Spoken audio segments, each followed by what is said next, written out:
ನಮ್ಮ ಜೊತೆ ಇರುವಂತಹ ವ್ಯಕ್ತಿ ತುಂಬಾನೇ ಅಂದ್ರೆ ತುಂಬಾನೇ ಸ್ಪೆಷಲ್. ರೈತ ರೈತ ರೈತ ಅನ್ನ ಕೊಡುವ ದಾತ.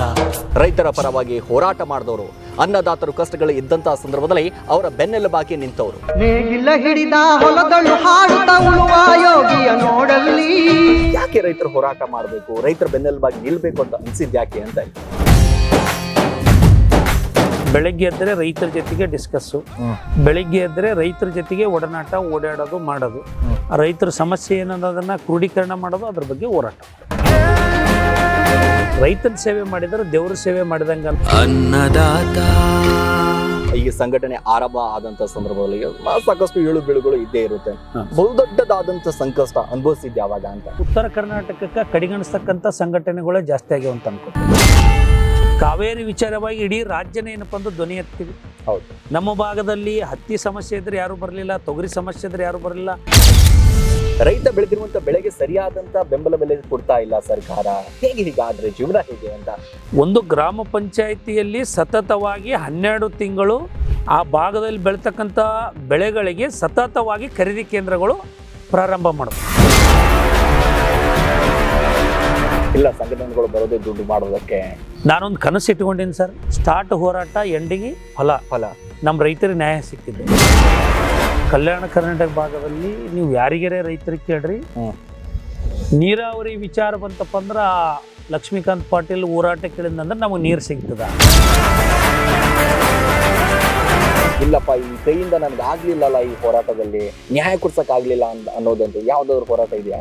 ನಮ್ಮ ಭಾಗದಲ್ಲಿರ್ತಕ್ಕಂಥ ಕೃಷ್ಣಾ ಮೇಲ್ದಂಡೆ ಯೋಜನೆ ರಾಷ್ಟ್ರೀಯ ಯೋಜನೆ ಅಂತೇಳಿ ಘೋಷಣೆ ಆಗಬೇಕು. 17 ಅಡಿ ಇನ್ನೂ ಆಲಿಮಟ್ಟಿ ಜಲಾಶಯ ಎತ್ತರ ಆಗಬೇಕು. ಲಕ್ಷ್ಮೀಕಾಂತ್ ಪಾಟೀಲ್ ಅವರು MLA ಆಗ್ತಾರೆ ಅನ್ನುವಂತ ಲೆಕ್ಕಾಚಾರದಲ್ಲಿ ಒಂದಿಷ್ಟು ಕೇಳ್ಪಟ್ಟೆ, ನಿಜಾನ? ನಾನು ದುಡ್ಡು ಖರ್ಚು ಮಾಡಿ ಶಾಸಕ ಆಗ್ತೀನಿ. ಫಸ್ಟ್ ನಮ್ಮ ರೈತರ ಮಕ್ಕಳು ನನ್ನ ಕನಸು IAS IPS KS ಅಧಿಕಾರಿಗಳು. ನನ್ನ ಕನಸು. ಲಕ್ಷ್ಮೀಕಾಂತ್ ಪಾಟೀಲ್ ಅವರ ಪ್ರಕಾರ ಜೀವನ ಅಂತಂದ್ರೆ ನೀ ಎದಕ್ಕೆ ಬಂದಿದಿ, ಏನು ಮಾಡ.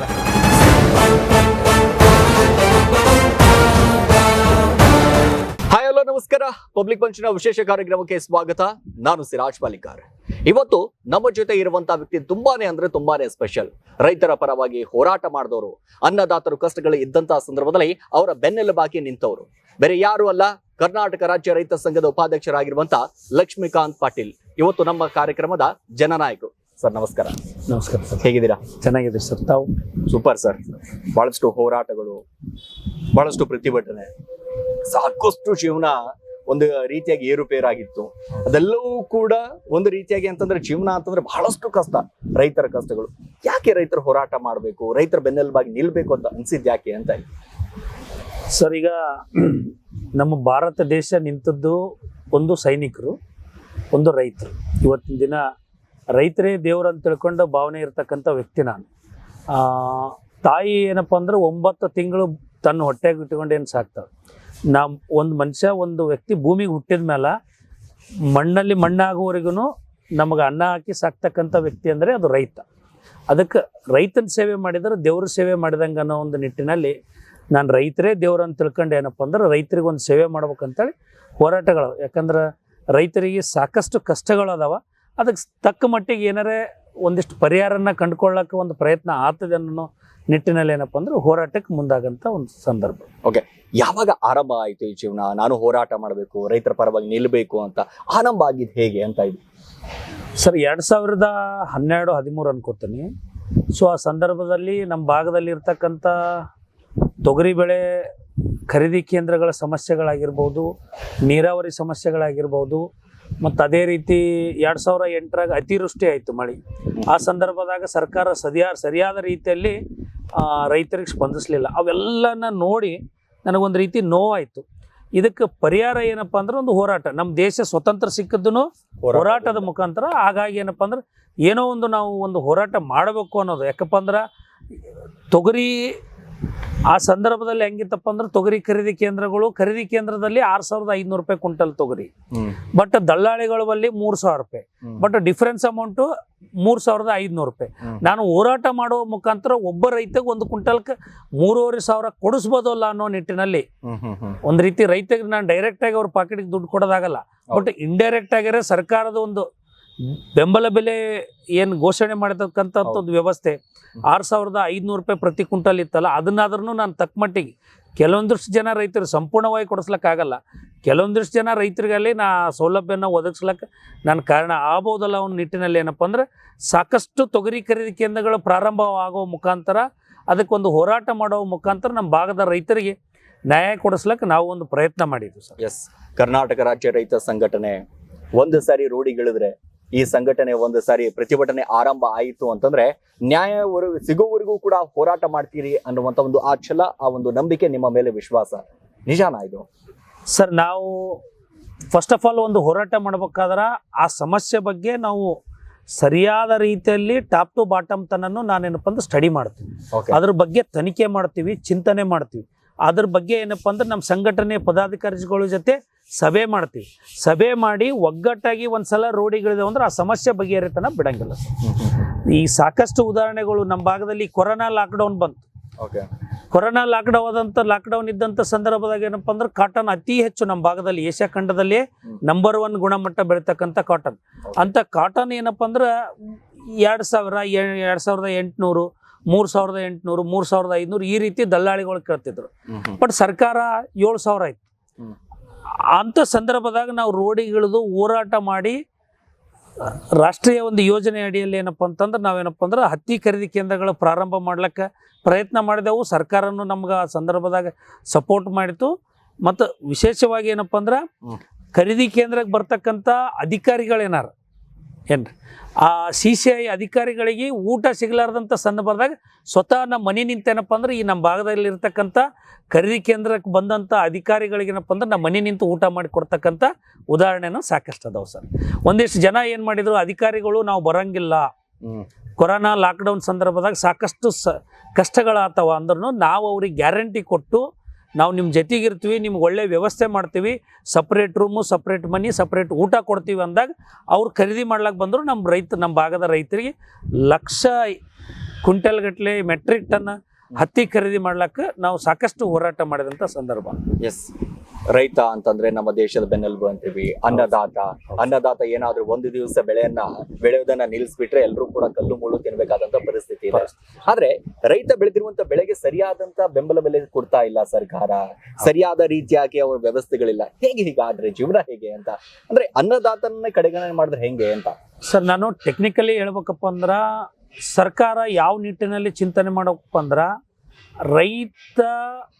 ರೈತರಿಗೂ ರೈತರಾಗಿ ನೋಡಬೇಡ್ರಿ. ರೈತ ಅಂದ್ರೆ ಒಂದು ಉತ್ಪಾದಕ ಕಂಪನಿ. ಇವತ್ತಿನ ದಿನಲೇ ನಾವು ಒಂದು ಬಿಸ್ಕೆಟ್, ಪಾರ್ಲೇಜಿ ಬಿಸ್ಕೆಟ್ ತಿಂತೀವಿ. ನಾವು ಸಣ್ಣವರಿದ್ದಾಗ 2 ರೂಪಾಯಿ ಇತ್ತು, ಈಗಲೂ 2 ರೂಪಾಯಿ ಸಣ್ಣ ಪಾಕೆಟು, 5 ರೂಪಾಯಿ ಒಂದು ಪಾಕೆಟು, ದೊಡ್ಡ ಪಾಕೆಟ್ ಬಿಸ್ಕೆಟ್, 1 ರೂಪಾಯಿ ಚಾಕ್ಲೇಟಿಗೂ MRP ಅಂತ ಇರ್ತದೆ. ಯಾವ್ದ್ರ ಮೇಲೆ ನಿಗದಿ ಮಾಡ್ತಾರಂದ್ರೆ ಪ್ರೊಡಕ್ಷನ್ನು, ಕಾಸ್ಟ್, ಲೇಬರು ಇವೆಲ್ಲನೂ ಸರೌಂಡಿಂಗ್ ಮಾಡಿ ಅದಕ್ಕೊಂದು MRP ಅಂತ ನಿಗದಿ ಮಾಡಿ ಅದರದ್ದು ಇನ್ಕಮ್ ಅಂತಲೂ ತೋರಿಸ್ತಾರೆ ಅದ್ರೊಳಗೆ. ಸೊ GST ಹಿಂಗೆಲ್ಲ ಕ್ರೋಢೀಕರಣ ಮಾಡಿ MRP ಅಂತ ಮಾಡ್ತಾರೆ. ಸೊ ರೈತನು ಏನಪ್ಪ ಅಂದ್ರೆ ಉತ್ಪಾದಕ ಕಂಪನಿ ಅಂತ ಕ್ರಿಯೇಟ್ ಮಾಡಿ, ಉತ್ಪಾದಕರಿಗೆ ಯಾವ ರೀತಿ ನೀವು ಇವತ್ತಿನ ದಿನಲೇ ಒಂದು ಫ್ಯಾಕ್ಟ್ರಿಗೆ ಯಾವ ರೀತಿ ನೀವು ಲೋನ್ ಕೊಡ್ತೀರಿ, ಯಾವ ರೀತಿಯ ಸೌಲಭ್ಯಗಳು ಕೊಡ್ತೀರಿ, ಆ ರೀತಿಯೂ ರೈತಗೆ ಏನಪ್ಪ ಅಂದ್ರೆ ಒಂದು ಉತ್ಪಾದಕ ಕಂಪನಿ ಅಂತೇಳಿ ನೀವು ಯಾವಾಗ ಕನ್ಸಲ್ಟ್ ಮಾಡಿ ಸರ್ಕಾರ ಏನಪ್ಪ ಅಂದ್ರೆ ಸರಿಯಾದ ರೀತಿಯಲ್ಲಿ ಇವತ್ತು ನಮ್ಮ ರಾಜ್ಯದಾಗ ಬೆಲೆ ಆಯೋಗ ಅದು. ಸೊ ಸರ್ಕಾರದೇ ಒಂದು ಬೆಲೆ ಆಯೋಗ ಅದು. ಬೆಲೆ ಆಯೋಗಪ್ಪ ಅಂದ್ರೆ 1 ಎಕರೆಕ ಕಲ್ಟಿವೇಶನ್ ಮಾಡ್ಲಿಕ್ಕೆ ಎಷ್ಟು ಖರ್ಚು ಬರ್ತದೆ ಅನ್ನೋದನ್ನು ಬೆಲೆ ಆಯೋಗನೇ ವರದಿ ಸಲ್ಲಿಸಿದ್ದು ಸಾಕಷ್ಟು ಉದಾಹರಣೆಗಳು. ಆ ಬೆಲೆ ಆಯೋಗದ ವರದಿ ಪ್ರಕಾರ ಬೆಂಬಲ ಬೆಲೆ ಮಿನಿಮಮ್ ಸಪೋರ್ಟ್ ಪ್ರೈಸನ್ನು ಕ್ರಿಯೇಟ್ ಮಾಡ್ಬೇಕು ಸರ್ಕಾರ. ಸೊ ಬೆಂಬಲ ಬೆಲೆ ಕ್ರಿಯೇಟ್ ಮಾಡಿದಾಗ ನಂದೇನು ಉದ್ದೇಶ ಏನಪ್ಪ ಅಂದ್ರೆ ಸರ್ಕಾರಕ್ಕೆ ತಮ್ಮ ಮುಖಾಂತರ ನಾನು ಕೇಂದ್ರ ಸರ್ಕಾರಕ್ಕೆ ಮತ್ತು ರಾಜ್ಯ ಸರ್ಕಾರಕ್ಕೆ ತಿಳಿಪಡಿಸೋದು ಏನಪ್ಪ ಅಂತಂದ್ರೆ, ಒಂದು ಗ್ರಾಮ ಪಂಚಾಯಿತಿಯಲ್ಲಿ ಸತತವಾಗಿ 12 ತಿಂಗಳು ಆ ಭಾಗದಲ್ಲಿ ಬೆಳೀತಕ್ಕಂಥ ಬೆಳೆಗಳಿಗೆ ಸತತವಾಗಿ ಖರೀದಿ ಕೇಂದ್ರಗಳು ಪ್ರಾರಂಭ ಮಾಡಬೇಕು. ಸೊ 12 ತಿಂಗಳು ಖರೀದಿ. ಇವತ್ತಿನ ದಿನಲೇ ನಮ್ಮ ಭಾಗದಲ್ಲಿ ತೊಗರಿ ಜಾಸ್ತಿ ಬೆಳಿತೀವಿ, ಹತ್ತಿ ಜಾಸ್ತಿ ಬೆಳಿತೀವಿ, ಉದ್ದು ಬೆಳಿತೀವಿ, ಹೆಸರು ಬೆಳಿತೀವಿ. ಸೊ ಆ ಸೀಸನ್ ಬಂದಾಗ ಅಷ್ಟೇ ಖರೀದಿ ಕೇಂದ್ರ ಪ್ರಾರಂಭ ಮಾಡ್ಬಾರ್ದು.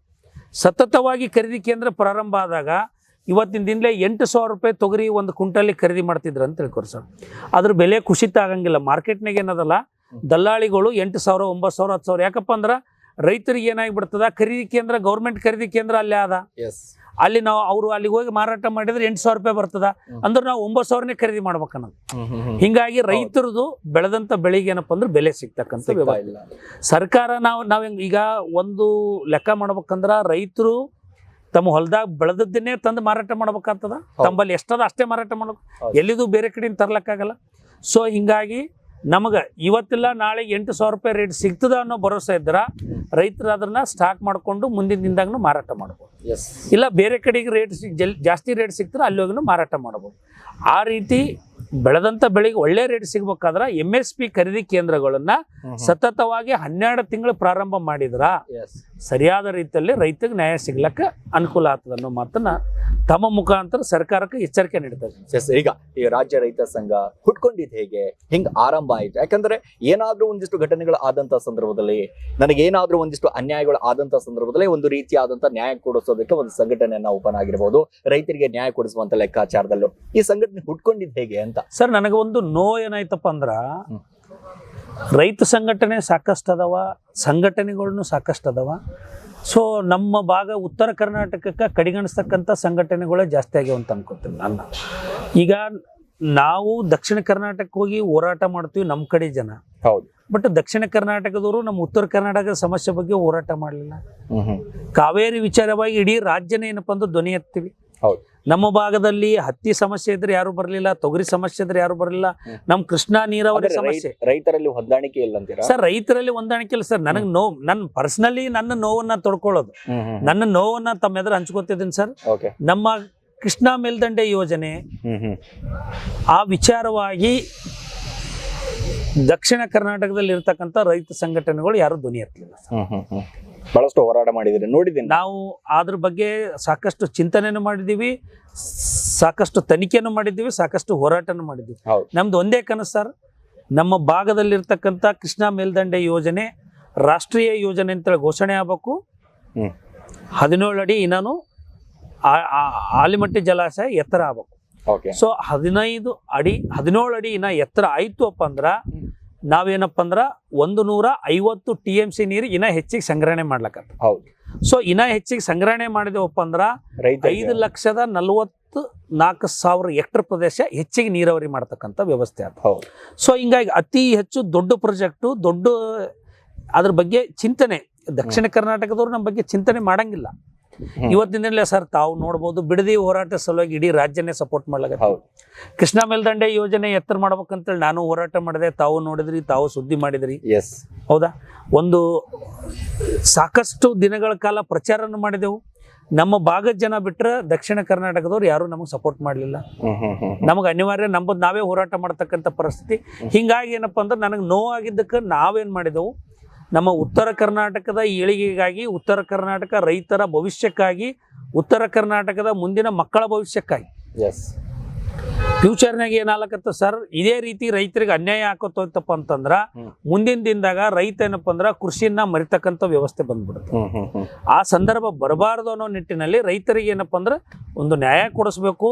ನಾವು ಭೂಮಿ ಮೇಲೆ ಹುಟ್ಟಿವಪ್ಪ ಅಂದ್ರೆ ಒಂದು ಏನಾರೇ ಸಮಾಜಕ್ಕೆ ಒಂದು ಕೊಡುಗೆ ಕೊಡಬೇಕು ಅನ್ನೋ ನಿಟ್ಟಿನಲ್ಲಿ ಈ ಸಂಘಟನೆಯನ್ನ ಉತ್ತರ ಕರ್ನಾಟಕಕ್ಕೆ ಅಷ್ಟೇ ಸೀಮಿತ ಮಾಡಿ ನಾವು ಸಂಘಟನೆ ಕಟ್ಟಿದ್ವಿ ಸರ್. ಈ ಸಂಘಟನೆ ಬೆಳೆಸಬೇಕಂತೇಳಿ ನಿಟ್ಟಿನಲ್ಲಿ ಹೋರಾಟ ಮಾಡ್ಲಾಗತ್ತೀವಿ. ನಮ್ಮ ಸಂಘದ ಪದಾಧಿಕಾರಿಗಳು ಮತ್ತು ನಮ್ಮ ಭಾಗದಲ್ಲಿ ಇರ್ತಕ್ಕಂಥ ರೈತರನ್ನು ಕೂಡ ಸಂಘಟನೆಗೆ ಸಾಕಷ್ಟು ಜನ ಸಹಕಾರ ಮಾಡಿದ್ದಾರೆ, ಬೆಂಬಲ ಮಾಡಿದ್ದಾರೆ. ಈಗ ಈ ಸಂಘಟನೆ ಆರಂಭ ಆದಂತ ಸಂದರ್ಭದಲ್ಲಿ ಸಾಕಷ್ಟು ಏಳು ಬೀಳುಗಳು ಇದ್ದೇ ಇರುತ್ತೆ. ಬಹುದೊಡ್ಡದಾದಂತ ಸಂಕಷ್ಟ ಅನುಭವಿಸಿದ್ದೆ ಯಾವಾಗ ಅಂತ? ಸರ್ ನಮಗೆ ಸಂಕಷ್ಟನೇ ಬಂದಿಲ್ಲ ಸರ್. ನಾವು ಏನೇ ಹೋರಾಟ ಮಾಡಿದ್ರು ಕಾನೂನುಬದ್ಧವಾಗಿ, ಕಾನೂನು ಸುವ್ಯವಸ್ಥೆ ನಡುವಲ್ಲೇ ನಾವು ಹೋರಾಟ ಮಾಡಿದ್ವಿ. ಕಾನೂನು ಚೌಕಟ್ಟಿಲ್ಲ. ಯಾರು ಇನ್ನೂವರೆಗೂ ಒಬ್ಬ ಪೊಲೀಸ್ ಅಧಿಕಾರಿ ಆಗಿರ್ಬೋದು ನಮ್ಮ ಮೇಲೆ ಹಲ್ಲೆ ಮಾಡಿಲ್ಲ. ನಾವು ಯಾರು ವಿರುದ್ಧನೂ ನಾವೇನಪ್ಪ ಅಂದ್ರ ಆರೋಪಗಳಿಲ್ಲ. ನಮ್ಮ ಓನ್ಲಿ ಬೇಡಿಕೆ, ನಮ್ಮ ಸಂಘಟನೆ, ನಮ್ಮ ರೈತರ ಬೇಡಿಕೆ. ಆ ಬೇಡಿಕೆ ಮುಂದಿಟ್ಟಾಗ ಅಧಿಕಾರಿಗಳಿಗೆ ಕಣ್ಣಾಗ ನೀರು ಬರ್ತಕ್ಕಂಥ ವ್ಯವಸ್ಥೆ. ಅಂತ ಸಂದರ್ಭ ಬಂದಾಗ ನಮ್ಗೇನು ಸಂಕಷ್ಟ ತರ್ತಾರೆ. ಈ ಭಾಗದ ಕಾನೂನು ಸುವ್ಯವಸ್ಥೆ ಅಡಿಯಲ್ಲೇ ನಾವು ಹೋರಾಟ ಮಾಡ್ತೀವಿ. ಚುನಾಯಿತ ಜನಪ್ರತಿನಿಧಿಗಳೇನು ಯಾರು ನಮಗೆ ಟಾರ್ಗೆಟ್ ಮಾಡಿಲ್ಲ, ಯಾರು ಟಾರ್ಚರ್ ಮಾಡಿಲ್ಲ, ಅಧಿಕಾರಿಗಳೇನು ನಮ್ಗೆ ಯಾವುದೇ ರೀತಿ ಸಂಕಷ್ಟ ತಂದಿಲ್ಲ. ಇವತ್ತಿನ ದಿನಲೇ ಜನೂನ್ ಈ ಸದ್ದ ನಮ್ಮಲ್ಲಿ ತೊಗರಿ ಬೆಳೆದು ನಮ್ಮ ರೈತರು ಮನೆಗೆ ಇಟ್ಕೊಂಡು ಕುಂತಾರ, ಖರೀದಿ ಕೇಂದ್ರ ಪ್ರಾರಂಭ ಮಾಡಬೇಕು. ಜನೂನ್ ಹೋರಾಟ, ಆ ಹೋರಾಟಕ್ಕೆ ಏನಪ್ಪ ಅಂದ್ರೆ ಎಲ್ಲರೂ ಬೆಂಬಲ ಸಿಗ್ತದೆ. ನೀರಾವರಿ ಹೋರಾಟ, ಈ ಕಳೆದ ಸಲ ಏನಪ್ಪಾ ಅಂದ್ರೆ ಡಿ ಕೆ ಶಿವಕುಮಾರ್ ಅವರು ಸಾಕಷ್ಟು ನಮ್ಗೆ ಸಪೋರ್ಟ್ ಮಾಡಿದ್ರು. ನೀರಾವರಿ ಮಂತ್ರಿ ಇದ್ದಾಗ ನಮ್ಮ ಭತ್ತಕ್ಕೆ ನೀರು ಬೇಕಾದಂತ ಸಂದರ್ಭದಾಗ ಏನಪ್ಪಾ ಅಂದ್ರೆ ನಾವು ಹೋರಾಟ ಮಾಡಿದೆವು. ನಮ್ಗೆ ಫೋನ್ ದೂರವಾಣಿ ಮುಖಾಂತರ ಮಾತಾಡಿದ್ರು, ಮತ್ತು ವಿಡಿಯೋ ಕಾನ್ಫರೆನ್ಸ್ನಾಗ ಮಾತಾಡಿದ್ರು. ನಮ್ಮ ಬೇಡಿಕೆ ಇಟ್ಟವು ಸ್ಥಳದಲ್ಲಿ ಏನಪ್ಪಾ ಅಂದ್ರೆ ಸಾಲ್ವ್ ಮಾಡಿದ್ರು. ಸೊ ಹಿಂಗಾಗಿ ನಮಗೆ ಸಂಕಷ್ಟ ಬರ್ತಕ್ಕಂಥ ಸಂದರ್ಭನೇ ಇಲ್ಲ. ಇನ್ನೊಂದು ದೇವ್ರಿಗೆ ನಂಬಿ ನಾವು ಕೆಲಸ ಮಾಡ್ಲಾಕತ್ತೀವಿ, ರೈತನೇ ದೇವ್ರ ಅಂತೀವಿ. ಆ ದೇವ್ರಿಗೆ ನಂಬಿ ಕೆಲಸ ಮಾಡೋ ಮುಂದೆ ಸಂಕಷ್ಟ ಬರೋದು ಸಾಧ್ಯನೇ ಇಲ್ಲ. ಆದ್ರೂ ಮುಂದಿನ ದಿನದಾಗ ಸಂಕಷ್ಟ ಬಂದ್ರು ರೈತರ ಸಲುವಾಗಿ ನಾವು ಪ್ರಾಣ ಕೊಡ್ಲಕ್ಕೂ ತಯಾರಿವಿ, ಜೈಲಿಗೆ ಹೋಗ್ಲಕ್ಕೂ ತಯಾರಿವಿ. ರೈತರೇ ನಮ್ಮ ದೇವರು, ರೈತರೇ ನಮ್ಮ ಉಸಿರು. ನಮ್ಮ ಭಾಗದ ರೈತರಿಗೆ ಅನ್ಯಾಯ ಆದ್ರೆ ನಾವು ಯಾವುದೇ ರೀತಿ ಈ ಭಾಗದಲ್ಲಿ ಸಾಕಷ್ಟು ಹೋರಾಟಗಳ ಮುಖಾಂತರ ರೈತರಿಗೆ ನ್ಯಾಯ ಕೊಡಿಸ್ಲಕ್ಕೆ ನಾವು ತಯಾರದೀವಿ ಅನ್ನೋ ಮಾತನ್ನು ಈ ಸಂದರ್ಭದಾಗ. ಅಂದ್ರೆ ನಿಜವಾಗ್ಲೂ ಕೂಡ ಅಂದ್ರೆ ರೈತ ಅಂತಾನೆ ಅನ್ನದಾತ ಅಂತಂದ್ರೆ ದೇವರು. ಯಾಕಂದ್ರೆ ಇಡೀ ಜಗತ್ತನ್ನೇ ಒಂದು ರೀತಿಯಾಗಿ ಊಟ ಬಡಿಸುವಂತ ಏಕೈಕ ವ್ಯಕ್ತಿ ಅಂತಂದ್ರೆ ನಮ್ಮ ಅನ್ನದಾತರು. ಆ ಅನ್ನದಾತರ ಸಂಕಷ್ಟದಲ್ಲಿ ಇದ್ದಂತ ಸಂದರ್ಭದಲ್ಲಿ ಬಹಳಷ್ಟು ನಾವು ನೋಡಿದ್ದೇನೆ. ಆ ರಾತ್ರಿ ಅನ್ನದೇ ಹಗಲು ಅನ್ನದೇ ಪ್ರತಿಭಟನೆಗಳನ್ನ ಮಾಡಿದ್ದೀರಾ. ಆ ಪ್ರತಿಭಟನೆಗಳಲ್ಲಿ ಯಾವತ್ತಾದ್ರೂ ಅನ್ಸಿದ್ಯಾ ಯಾಕಾದ್ರೂ ನಾನು ಮಾಡ್ತಾ ಇದ್ದೀನಿ ಅಂತ ಯಾವತ್ತಾದ್ರೂ ಅನ್ಸಿದ್ಯಾ?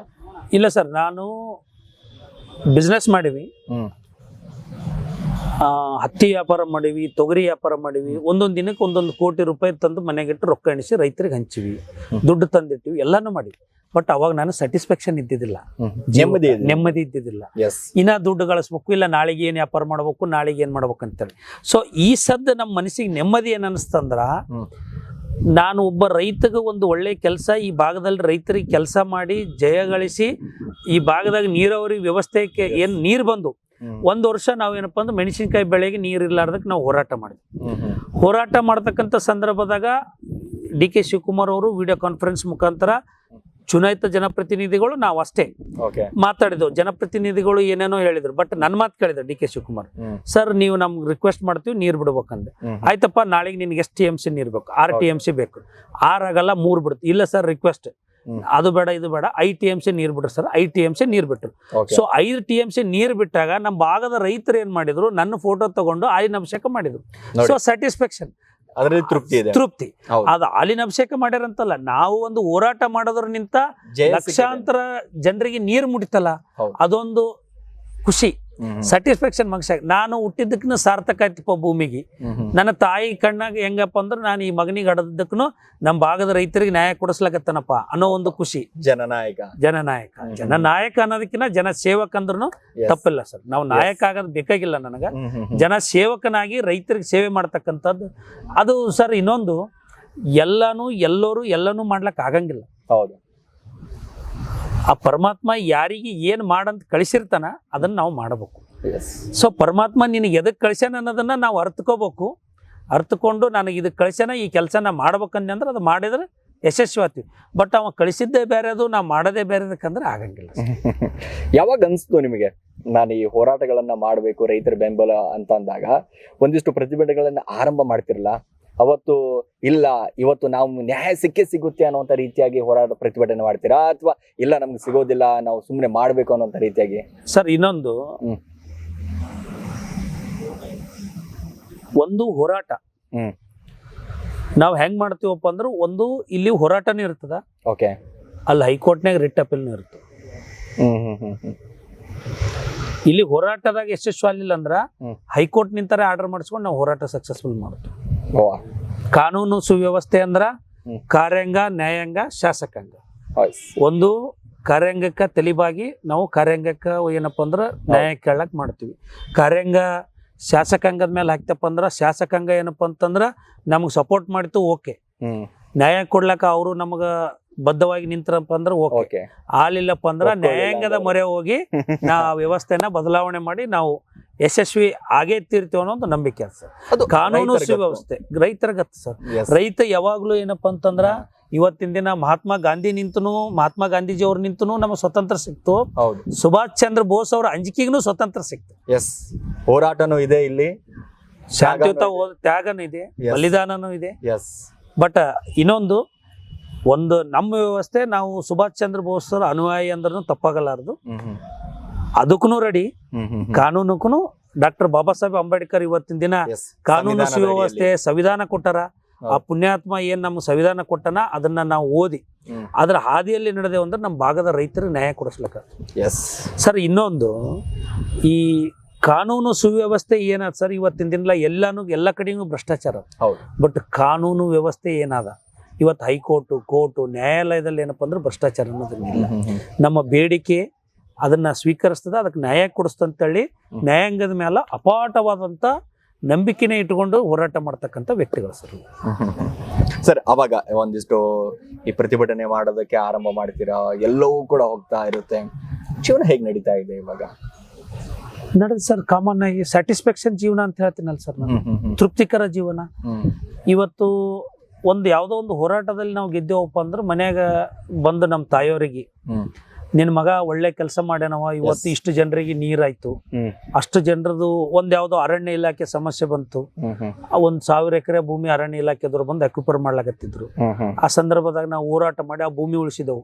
ಅಷ್ಟೂ ಜನ ಬಂದು ನನ್ನ ತಾಯಿ ಎದರೆ ನಿನ್ ಮಗ ನಮ್ಮ ಭೂಮಿ ಉಳಿಸ್ಯಾನವ, ನೀನು ಹೊಟ್ಟೆ ತಣ್ಣಗಿರ್ಲಿ ಅಂತಂದಾಗ ಅದು ಎಷ್ಟು ಸ್ಯಾಟಿಸ್ಫ್ಯಾಕ್ಷನ್ ಆಗ್ತದ, ಎಷ್ಟು ನೆಮ್ಮದಿ ಆಗ್ತದ, ಅದು ನೀವು ನೋಡ್ಬೋದು. Yes sir. ಈಗ ರಾಜ್ಯದಲ್ಲಿ ಬಹಳಷ್ಟು ಸಂಘಟನೆಗಳು ಬರ್ತಾ ಇದ್ದಾವೆ, ರೈತ ಸಂಘಟನೆ ಆಗಿರ್ಬೋದು, ತುಂಬಾ ಸಂಘಟನೆಗಳು ಬರ್ತಾ ಇದ್ದಾರೆ, ಎಲ್ಲರಿಗೂ ನ್ಯಾಯ ಕೊಡಿಸ್ಬೇಕು ಅನ್ನುವಂಥ ಲೆಕ್ಕಾಚಾರದಲ್ಲಿ ಕೆಲವೊಂದಿಷ್ಟು ಸಂಘಟನೆಗಳು ಅನ್ನುವಂಥ ಒಂದಿಷ್ಟು ಜನ ಮಾತಾಡ್ತಾ ಇರುವಂಥ ಆರೋಪ ಏನಪ್ಪಾ ಅಂತಂದ್ರೆ, ಇಲ್ಲ ಸಂಘಟನೆಗಳು ಬರೋದೇ ದುಡ್ಡು ಮಾಡೋದಕ್ಕೆ ಅನ್ನುವಂಥದ್ದು ಒಂದಿಷ್ಟು ಸಂಘಟನೆಗಳ ಮೇಲೆ ಒಂದಿಷ್ಟು ಆರೋಪಗಳು ಇರುವಂಥದ್ದು. ಏನ್ ಹೇಳಕ್ ಬಯಸ್ತೀರಾ ಸರ್? ಸಂಘಟನೆಗಳು ಅಂದ್ರ ಇವತ್ತಿನ ಈ ವ್ಯವಸ್ಥೆ ಕೇಳೋರು ಇದ್ದಿದ್ದಿಲ್ಲಪ್ಪ ಅಂದ್ರ ಇವತ್ತು ಮಗು ಅಳ್ಳಿಲ್ಲ ಅಂದ್ರೆ ತಾಯಿನೇ ಹಾಲು ಕುಡ್ಸಂಗಿಲ್ಲ. ಹೌದು, ಅರ್ಥ. ಇವತ್ತಿನ ದಿನ ಈ ಒಂದು ವ್ಯವಸ್ಥೆ ಭ್ರಷ್ಟಾಚಾರ ನಡೀತಕ್ಕಂಥ ವ್ಯವಸ್ಥೆ ಸಂಪೂರ್ಣವಾಗಿ 85 ಹಿಡ್ಕೊಂಡು 90% ಭ್ರಷ್ಟಾಚಾರದಲ್ಲಿ ಮುಳುಗೋತಂತ ಒಂದು ವ್ಯವಸ್ಥೆ. ಈ ವ್ಯವಸ್ಥೆನ ಸಂಘಟನೆಗಾರರು ಕೇಳಿದ್ರೆ ಇಷ್ಟು ಭ್ರಷ್ಟಾಚಾರ ನಡೆದ. ಇನ್ನು ಯಾರು ಕೇಳೋರೇ ಇದ್ದಿದ್ದಿಲ್ಲಪ್ಪ ಅಂದ್ರೆ ನಮ್ಮ ದೇಶ ಇನ್ನೊಬ್ಬರಿಗೆ ಮಾರ್ತಕ್ಕಂಥ ವ್ಯವಸ್ಥೆ ಹತ್ತಿರದ ಸಮಾಜದಲ್ಲಿ ರಾಜಕೀಯವಾಗಿ ಕಾರ್ಯಾಂಗಕ್ಕೆ ಅಂಜಿಕೆ ಇರೋದೇ ಹೋರಾಟಗಾರ. ಹೌದು, ಇದು ಏನಾರೇ ಅನ್ಯಾಯ ಆಯ್ತು, ಇದು ಧ್ವನಿ ಒಂದು ಮಾಧ್ಯಮಕ್ಕೂ ಅನ್ಸ್ತಾರ, ಒಂದು ಹೋರಾಟಗಾರರಿಗೆ. ಇವೆರಡೂ ವ್ಯವಸ್ಥೆ ಇದ್ದಿದ್ದಿಲ್ಲ ಅಂದ್ರ, ಮಾಧ್ಯಮ ಮತ್ತು ಹೋರಾಟಗಾರ ಇದ್ದಿಲ್ಲ ಅಂದ್ರೆ ನಮ್ಮ ದೇಶ ಅಧೋಗತಿ ಆಗ್ತದೆ ಸರ್. ಹಿಂಗಾಗಿ ಹೋರಾಟ ಮಾಡೋರು ನಾನು ಆ ಸಂಘಟನೆ ಈ ಸಂಘಟನೆ ಅಂತೇಳಿ ಯಾರ ಸಂಘಟನೆ ಮೇಲೆ ಆಪಾದನೆ ಮಾಡಲ್ಲ. ಸಂಘಟನೆಗಾರರು ಯಾರು ಇನ್ನೂವರೆಗೂ ತಮ್ಮ ವೈಯಕ್ತಿಕ ವಿಚಾರವಾಗಿ ಯಾರೂ ಹೋರಾಟ ಮಾಡಿಲ್ಲ. ಸಮಾಜಕ್ಕ, ರೈತರಿಗೆ, ನಾಡು ನುಡಿ ಜಲಕ್ಕಾಗಿ ಯಾವಾಗ ಅನ್ಯಾಯ ಆದಂಥ ಸಂದರ್ಭದಾಗ ಹೋರಾಟಗಾರರು ಹೋರಾಟ ಮಾಡೋ ಮುಖಾಂತರ ನ್ಯಾಯಕ್ಕಾಗಿ ಹೋರಾಟ ಮಾಡಿದ ಸಾಕಷ್ಟು ಉದಾಹರಣೆಗಳವ. ಸೊ ವ್ಯವಸ್ಥೆದಾಗ ಒಂದು ಹಂಗು ಹಿಂಗು, ಈಗ 5 ಬಟ್ಟ ಅಂದ್ರೆ ಎಲ್ಲನೂ ಸಾಮಾನ್ಯ ಇರೋದಿಲ್ಲ. ನಮ್ಮವೇ 5 ಬಟ್ಟೆ ಇರ್ತಾವ, ಒಂದು ದೊಡ್ಡದಿರ್ತವೆ, ಒಂದು ಸಣ್ಣದಿರ್ತದೆ. ಆ ರೀತಿ ಒಂದಿಟ್ಟು ಹೆಚ್ಚು ಕಡಿಮೆ ಇರ್ಬೋದು, ನಾನು ಕ್ಲಿಯರ್ ಕಟ್ ಅಂತ ಹೇಳಲ್ಲ. ಬಟ್ ವ್ಯವಸ್ಥೆಯನ್ನ ಬದಲಾವಣೆ ಮಾಡ್ಲಿಕ್ಕೆ ಸಾಧ್ಯ ಇಲ್ಲ ಸರ್. Yes sir. ಈಗ ಈ ಸಂಘಟನೆಗಳನ್ನ, ರೈತ ಸಂಘಟನೆ ಮಾಡ್ತಾ ಇದ್ದೀರಾ, ಬಹಳಷ್ಟು ನಿಮ್ಮ ಸಂಘಟನೆಗೆ ಒಂದಿಷ್ಟು ಕಾರ್ಯಕರ್ತರು ಬಂದು ಭಾಗಿಯಾಗ್ತಾ ಇದ್ದಾರೆ, ಭೇಟಿ ಆಗ್ತಾರೆ. ನಾನು ನಿಮ್ಮ ಸಂಘಟನೆಗೆ ಭೇಟಿ ಆಗ್ಬೇಕು, ನಿಮ್ಮ ಸಂಘಟನೆಯಲ್ಲಿ ಸೇರಿದ್ರೆ ಒಂದಿಷ್ಟು ನ್ಯಾಯ ಸಿಗುತ್ತೆ ಅಂತ ಸಾಕಷ್ಟು ರೈತರು ಬಂದು ಹೇಳಿದಾರ ಸರ್? ಇವತ್ತು ಈ ಭಾಗದಲ್ಲಿ, ಕಲ್ಯಾಣ ಕರ್ನಾಟಕ ಭಾಗದಲ್ಲಿ ನೀವು ಯಾರಿಗಾರೇ ರೈತರಿಗೆ ಕೇಳ್ರಿ, ನೀರಾವರಿ ವಿಚಾರ ಬಂತಪ್ಪ ಅಂದ್ರ ಲಕ್ಷ್ಮೀಕಾಂತ್ ಪಾಟೀಲ್ ಹೋರಾಟ ಕೇಳಿದಂದ್ರೆ ನಮಗೆ ನೀರು ಸಿಗ್ತದ. ವಾ, ಆ ರೀತಿ ನನಗ್ ಕೇಳೋದಲ್ಲ, ನೀವು ರೈತರಿಗೆ ಕೇಳಿ, ನಮ್ಮ ಭಾಗದ ರೈತರಿಗೆ ಯಾವುದೋ ಸಮಸ್ಯೆ ಐತಿ. ಇವತ್ತಿನ ದಿನ ಅತಿವೃಷ್ಟಿಯಾಗಿ ಒಂದೇನೋ ಬೆಳೆ ಲಾಸ್ ಆಯ್ತು, ಬೆಳೆ ನಷ್ಟ ಆದ ಸಂದರ್ಭದಾಗ ಹೆಂಗ್ ಮಾಡ್ಬೇಕಪ್ಪ? ಇಲ್ಲ, ಲಕ್ಷ್ಮೀಕಾಂತ್ ಪಾಟೀಲ್ ಹೋರಾಟ ಮಾಡಿದ್ರೆ ನಮಗೆ ಬೆಳೆಗೆ ಸೂಕ್ತ ಪರಿಹಾರ ಸಿಗ್ತದ. ಅಂದ್ರೆ ಜನಪ್ರತಿನಿಧಿ ನಾಯಕರಿಗೂ ಕೂಡ ಗೊತ್ತಾಗ್ಬಿಟ್ಟಿದೆ, ಎಲ್ಲರಿಗೂ ಗೊತ್ತ. ಲಕ್ಷ್ಮೀಕಾಂತ್ ಪಾಟೀಲ್ ಅವರು ರೋಡಿಗಳಿದ್ರೆ ಸಾಕು ನ್ಯಾಯ ಕೊಡ್ತಾರೆ ಒಂದು ನಂಬಿಕೆ, ಆ ವಿಶ್ವಾಸ ಅವರ. ಸುಳ್ಳಲ್ಲ ಸರ್. ಸಾಕಷ್ಟು ಜನಪ್ರತಿನಿಧಿಗಳು ನೀರಾವರಿ ಸಲಹಾ ಸಮಿತಿ ನಾಳೆ ಸಭೆಯಲ್ಲಿ ಅವ್ರು ಭಾಗಿಯಾಗ್ತಾರಂದ್ರ, ನಾಳೆ ರೈತರ ವಿಚಾರವಾಗಿ IAS ಅಧಿಕಾರಿಗಳು, IPS ಅಧಿಕಾರಿಗಳು, ಜನಪ್ರತಿನಿಧಿಗಳು ರೈತರ ವಿಚಾರವಾಗಿ ಮಾತಾಡ್ಬೇಕಾದ್ರೆ ಸಾಕಷ್ಟು ಜನ ನನ್ನ ಕರೆ ಮಾಡಿ ನನ್ನ ಸಲಹೆ ತಗೊಂಡು ಈ ಸಮಸ್ಯೆನ ಈ ರೀತಿ ಪರಿಹಾರ ಮಾಡಿದ್ರೆ ಹೆಂಗಾಗ್ತದ್ರಿ ಪಾಟೀಲ್ ಅಂತೇಳಿ ನನಗೆ ಕೇಳಿದ ಉದಾಹರಣೆಗಳನ್ನು ಅದಾವ. ನಾವು ಇನ್ನೊಂದು ಸರ್, ಒಂದೇ ವೇ ರೈತರ ಕಾನ್ಸೆಪ್ಟ್ನಾಗ ಯಾವುದೇ ರೀತಿ ವಿಚಾರವಾಗಿ ಸರಿಯಾದಂಥ ಸೂಕ್ತ ಪರಿಹಾರನೇ ಕೊಟ್ಟಿವ್ರಿ. ಇವತ್ತು ಜಿಲ್ಲಾಡಳಿತ ಯಾವುದೇ ಜಿಲ್ಲೆಯಲ್ಲಿ ಇರ್ಬೋದು, ನಮ್ಮ ಉತ್ತರ ಕರ್ನಾಟಕದಲ್ಲಿ ಜಿಲ್ಲಾಡಳಿತಕ್ಕೆ ರೈತರದ್ದು ಒಂದು ಸಮಸ್ಯೆ, ಇದನ್ನು ಯಾವ ರೀತಿ ಬಗೆಹರಿಸ್ಬೇಕು ಅನ್ನೋ ಒಂದು ಸಮಸ್ಯೆ ಅವ್ರಿಗೆ ಎದುರು ನಿಂತಪ್ಪ ಅಂದ್ರ ಸೊ ಲಕ್ಷ್ಮೀಕಾಂತ್ ಪಾಟೀಲ್ ಕೇಳಿದ್ರೆ ಅವ್ರು ಸರಿಯಾಗಿ ಪರಿಹಾರ ಕೊಡ್ತಾರೆ ನಮಗನ್ನೋ ನಿಟ್ಟಿನಲ್ಲಿ ನಮ್ಮ ಸಲಹೆ ಕೇಳಿದ್ದನ್ನು ಸಾಕಷ್ಟು ಉದಾಹರಣೆಗಳು ಸರ್. ಹೀಗಾಗಿ ಏನಪ್ಪಾ ಅಂದ್ರೆ ನಾವೊಂದು ಸಮಾಜದಲ್ಲಿ ನಂಬಿಕೆ ಇಟ್ಕೊಂಡು ಹೊಂಟಿವಿ. ಜನಪ್ರತಿನಿಧಿಗಳು ಇನ್ನೋರಿಗೂ ಯಾವ ಜನಪ್ರತಿನಿಧಿ ವಿರುದ್ಧನೂ ನಾವು ಹೋರಾಟ ಧಿಕ್ಕಾರ ಮಾಡಿಲ್ಲ. ನಮಗೆ ಬೇಕನ್ನೋ ನಿಟ್ಟಿನಲ್ಲಿ ನಾವು ಹೋರಾಟಗಳನ್ನು ಮಾಡೀವಿ. ಸರ್ಕಾರ ವಿರುದ್ಧ ಧಿಕ್ಕಾರ ಹಾಕಿವಿ, ಸರ್ಕಾರ ನಮಗೆ ಸಪೋರ್ಟ್ ಮಾಡ್ಯದ, ಅದನ್ನ ಹೋರಾಟಗಾರರ ಕೆಲಸ ನಾವು ಮಾಡೀವಿ ಸರ್. ಜನಪ್ರತಿನಿಧಿಗಳು ನಮ್ಗೆ ಯಾರು ವೈರಿಗಳಿಲ್ಲ ಸರ್, ಇಲ್ಲಿವರೆಗೂ ವೈರಿಗಳಿಲ್ಲ. ಓಕೆ, ಆಡಳಿತಾರೂಢ ಪಕ್ಷ ಕಾಂಗ್ರೆಸ್ ಪಕ್ಷದ ಆಡಳಿತ ಹೇಗಿದೆ ರಾಜ್ಯದಲ್ಲಿ ಅಂತ ಸರ್? ರಾಜ್ಯದಲ್ಲಿ ಕಾಂಗ್ರೆಸ್ ಪಕ್ಷಪ್ಪ ಅಂತಂದ್ರೆ ನನಗನ್ಸಿದ ಮಟ್ಟಿಗೆ ನಾನೊಂದು ಕನಸು ಇಟ್ಕೊಂಡೀನಿ ಸರ್. ನಮ್ಮ ರಾಜ್ಯದ ನೂತನವಾಗಿ ಆದಂತ ಮುಖ್ಯಮಂತ್ರಿಗಳು ಡಿ ಕೆ ಶಿವಕುಮಾರ್ ಅವರು ನೀರಾವರಿ ಬಗ್ಗೆ ಸಾಕಷ್ಟು ಆಸಕ್ತಿ ಉಳ್ತಕ್ಕಂಥ ವ್ಯಕ್ತಿ. ನನಗೂ ಸುಮಾರು ಅವರು ನೀರಾವರಿ ಮಂತ್ರಿ ಇದ್ದಾಗ ನಮ್ಗೆ ಸಾಕಷ್ಟು ನೀರಾವರಿ ವಿಚಾರವಾಗಿ ನಮ್ಮ ಭಾಗಕ್ಕೆ ನೀರಿನ ಒಂದು ಸೌಕರ್ಯನ ಕೊಡಿಸ್ಲಕ್ಕ ಅವ್ರು ನಮಗೆ ಸಹಕಾರ ಮಾಡ್ಯಾರ. ಸೊ ಮುಂದಿನ ನಿಟ್ಟಿನಲ್ಲಿ ನಾವು ನಮ್ಮ ಆಲಿಮಟ್ಟಿ ಜಲಾಶಯ 17 ಅಡಿ ಎತ್ತರ ಮಾಡ್ಲಕ್ಕ ಅವ್ರು ನಮಗೆ ಸಪೋರ್ಟ್ ಮಾಡ್ತಾರ. ಅದನ್ನ ಕಾರ್ಯರೂಪಕ್ಕೆ ತರ್ಲಕ್ಕ ಅವ್ರ ಕಾಲಾವಧಿಯಲ್ಲಿ ನನಗೆ ಆತದ ಅನ್ನೋ ಒಂದು ಅವ್ರ ಮೇಲೆ ನಂಬಿಕೆ ಆಯ್ತು ಸರ್. ಮತ್ತು ಇನ್ನೊಂದು ನಮ್ಮ ಕನಸೇನಪ್ಪ ಅಂದ್ರೆ ನಮ್ಮ ಭಾರತ ದೇಶದಲ್ಲಿ ಅತಿ ದೊಡ್ಡ ಯೋಜನೆ ಆಲಿಮಟ್ಟಿ ಕೃಷ್ಣ ಮೇಲ್ದಂಡೆ ಯೋಜನೆ. ಆ ಯೋಜನೆಯನ್ನ ರಾಷ್ಟ್ರೀಯ ಯೋಜನೆ ಅಂತೇಳಿ ಘೋಷಣೆ ಮಾಡ್ಬೇಕಂತೇಳಿ ಕೇಂದ್ರ ಸರ್ಕಾರಕ್ಕೂ ನಾನು ಒತ್ತಾಯ ಮಾಡ್ತೀನಿ ಸರ್. ಅದರ ರಾಜ್ಯದ ಮುಖ್ಯಮಂತ್ರಿ ಮೇಲೆ ನೀರಾವರಿ ವಿಚಾರವಾಗಿ ಸಾಕಷ್ಟು ನಂಬಿಕೆ ಇಟ್ಟುಕೊಂಡು ಆಸೆ ಇಟ್ಕೊಂಡು ಕುಂತೀವಿ. ಅದನ್ನ ಈಡೇರಿಸ್ತಾರೆ ಅಂತೇಳಿ ನಂಬಿಕೆ ಆಯ್ತು ಸರ್. ಎಸ್, ಇಷ್ಟೆಲ್ಲ ಹೋರಾಟಗಳನ್ನ ಮಾಡ್ತಾ ಇದ್ದೀರಾ, ಯಾವತ್ತಾದ್ರೂ ಅನ್ಸಿದ್ಯಾ ಈ ಹೋರಾಟಗಳನ್ನ ನನಗೆ ನ್ಯಾಯ ದೊರಕಿಸಿಕೊಡುತ್ತೆ ಅಂತ? ಒಂದು ಹೋರಾಟ ಯಾವತ್ತಾದ್ರೂ ಇಲ್ಲಪ್ಪ ಈ ಕೈಯಿಂದ ನನ್ಗೆ ಆಗ್ಲಿಲ್ಲಲ್ಲ, ಈ ಹೋರಾಟದಲ್ಲಿ ನ್ಯಾಯ ಕೊಡ್ಸಕ್ ಆಗ್ಲಿಲ್ಲ ಅನ್ನೋದಂತ ಯಾವ್ದಾದ್ರು ಹೋರಾಟ ಇದೆಯಾ ಸರ್? ನಾವು ಇನ್ನೂವರೆಗೂ ಯಾವ ಹೋರಾಟದಲ್ಲಿ ಹಿನ್ನಡೆನೇ ಆಗಿಲ್ಲ ಸರ್. ನಾವು ಕೈನೇ ಬಿಟ್ಟಿಲ್ಲ, ಅದಕ್ಕೆ ಸಾಧ್ಯನೇ ಇಲ್ಲ. ನೀವು ಸಾಕಷ್ಟು ಸೋಷಿಯಲ್ ಮೀಡಿಯಾದಲ್ಲಿ ಯಾವ್ದಾವ ಉದಾಹರಣೆಗಳು, ಪೇಪರ್ ಅವ, ಟಿವಿ ಅವ. ನಾವು ಹೋರಾಟ ಮಾಡಿದ್ದು ಯಾವತ್ತು ಪ್ರಚಾರ ಆಗ್ಯದ ಸಕ್ಸಸ್ ಸರ್. ನಮ್ದು ಒಂದು ವಿಡಿಯೋ ಸ್ಟಾರ್ಟ್ ಹೋರಾಟ ಎಂಡ್ ಫಲ ಬಂದದ್ದು. ಸ್ಟಾರ್ಟ್ ಹೋರಾಟ ಎಂಡಿಗೆ ಫಲ ನಮ್ ರೈತರಿಗೆ ನ್ಯಾಯ ಸಿಕ್ಕಿದ್ದು. ಸ್ಟಾರ್ಟಿಂಗ್ ಹೋರಾಟ ಲಾಸ್ಟಿಗೆ ಫಲ ಸಿಕ್ಕಿದ್ದು. ಒಂದು ವಿಡಿಯೋ ನೀವು ನೋಡ್ರಿ ನಂದು, ಅದ್ರೊಳಗ ಪ್ರಾರಂಭ ಎಂಡ್ ನ್ಯಾಯ ಸಿಕ್ಕದ್ದೇ ಅದ. ನಾವು ಯಾವುದೇ ಒಂದು ಹೋರಾಟ ಮಾಡಿದ್ದಕ್ಕೂ ಇನ್ನೂವರೆಗೂ ಆ ಪರಮಾತ್ಮ ನಮ್ಮ ಕೈ ಬಿಟ್ಟಿಲ್ಲ. ನಾವೇನಪ್ಪ ಅಂದ್ರೆ ತಾಯಿ ಚಾಮುಂಡೇಶ್ವರಿ ಭೂಮಿ ತಾಯಿ ನಂಬ್ಕೊಂಡಂತ ರೈತರು, ನಮ್ಗೆ ಆ ಭೂಮಿ ತಾಯಿನೂ ಕೈ ಬಿಟ್ಟಿಲ್ಲ. ಈ ವರ್ಷ ಸ್ವಲ್ಪ ಸಂಕಷ್ಟದಾಗ ಅದೀವಿ, ಮಳಿ ಕಡಿಮೆ ಆಗ್ಯದ. ಈಗ ಪ್ರತಿ ಬಾರಿಯೂ ಕೂಡ ರೈತರು ಒಂದ್ ಕಡೆ ಗಮನಿಸ್ತಾ ಹೋದ್ರೆ ಪ್ರತಿಯೊಂದು ಬೆಳೆಯಲ್ಲೂ ಕೂಡ ಒಂದಿಷ್ಟು ಸಮಸ್ಯೆಗಳನ್ನ ಅನುಭವಿಸ್ತಾ ಇದ್ದಾರೆ. ತೊಗರಿ ಬೆಳೆಯಲ್ಲಿ ಆಗಿರ್ಬೋದು, ಹತ್ತಿ ಬೆಳೆಯಲ್ಲಿ ಆಗಿರ್ಬೋದು, ಕಬ್ಬು ಆಗಿರ್ಬೋದು, ಏನೇ ಒಂದು ಮಾಡಕ್ ಹೋದ್ರು ಕೂಡ ಅದಕ್ಕೆ ಸರಿಯಾದಂತ ಬೆಂಬಲ ಬೆಲೆ ಸಿಗ್ತಾ ಇಲ್ಲ. ಏನ್ ಮಾಡ್ಬೇಕೇನೋ, ನಿಮ್ಮ ಸಂಘಟನೆಯಿಂದ ಏನ್ ಹೇಳಕ್ ಬಯಸ್ತೀರಾ ಅಂತ? ಸರ್, ನಾನು ಒಂದೇ ಹೇಳೋದು, ಬೆಲೆ ಆಯೋಗದ ವರದಿ ಪ್ರಕಾರ MSP ದರ ನಿಗದಿ ಮಾಡಬೇಕು. ಎರಡನೇದ್ದು 12 ತಿಂಗಳು ಖರೀದಿ ಕೇಂದ್ರಗಳು ಪ್ರಾರಂಭ ಆಗುತ್ತೆ. 12 ತಿಂಗಳ ಖರೀದಿ ಕೇಂದ್ರಗಳು ಆರಂಭ ಆದ್ರೆ ರೈತರ ಸಮಸ್ಯೆಗಳು 100% ರೈತರಿಗೆ ಆಪ್ಷನ್ ದಲ್ಲಾಳಿಗಳು, ಆಪ್ಷನ್ ಖರೀದಿ ಕೇಂದ್ರ. ಖರೀದಿ ಕೇಂದ್ರದಾಗ 9,000 ರೂಪಾಯಿ ಕ್ವಿಂಟಲ್ ಖರೀದಿ ಆಗ್ತದ, ರೈಟ್ ಸರ್? 9 ಕ್ವಿಂಟಲ್ ತೊಗರಿ ಖರೀದಿ ಆತಪ್ಪ ಅಂದ್ರ ಆಪ್ಷನ್ ಇರ್ತದ 9 ಕ್ವಿಂಟಲ್. ಇಲ್ಲಪ್ಪ ಅಂದ್ರ ದಲ್ಲಾಳಿಗಳು 10,000 ರೂಪಾಯಿ ಕ್ವಿಂಟಲ್ ತೋತಿರ ದಲ್ಲಾಳಿಗಳಿಗೆ ಕೊಡ್ತಾರೆ. ಹೀಗಾಗಿ ನಮ್ಮ ರೈತರ ಬೆಲೆ ಹೆಚ್ಚಾಗಿ ಬಿಡ್ತದೆ. ಈ ಟೈಪ್ 12 ತಿಂಗಳು ಖರೀದಿ ಕೇಂದ್ರಗಳು ಪ್ರಾರಂಭ ಆಯ್ತು ಅಂದ್ರ ಒಂದು ಗ್ರಾಮ ಪಂಚಾಯತಿಗೆ ಒಂದು ಖರೀದಿ ಕೇಂದ್ರ, ಎಲ್ಲಾನು ಆ ಭಾಗದಲ್ಲಿ ಬೆಳಿತಕ್ಕಂತ ಎಲ್ಲಾ ಬೆಳೆಗಳನ್ನು ಸಂಪೂರ್ಣ ಸರ್ಕಾರ ಖರೀದಿ ಮಾಡಿತಪ್ಪ ಅಂದ್ರ ಇದ್ರ ಬಗ್ಗೆ ರೈತರ ಬಗ್ಗೆ ಹಸಿರು ಶಾಲ ಹಾಕೊಂಡು ರೈತರ ಹೆಸರ ಮೇಲೆ ಪ್ರಮಾಣ ವಚನ ಸ್ವೀಕಾರ ಮಾಡಿದಂಥವ್ರು ಸಾಕಷ್ಟು ಜನ ಅದಾರ. ಇವತ್ತಿನ ದಿನಲೇ ಸ್ವಾಮೀಜಿಗಳ ಹೆಸರಿನಲ್ಲಿ ಏನಪ್ಪಾ ಅಂದ್ರೆ ನಮ್ಮ ಡಿ ಕೆ ಶಿವಕುಮಾರ್ ಪ್ರಮಾಣ ವಚನ ಸ್ವೀಕಾರ ಮಾಡ್ಯಾರ.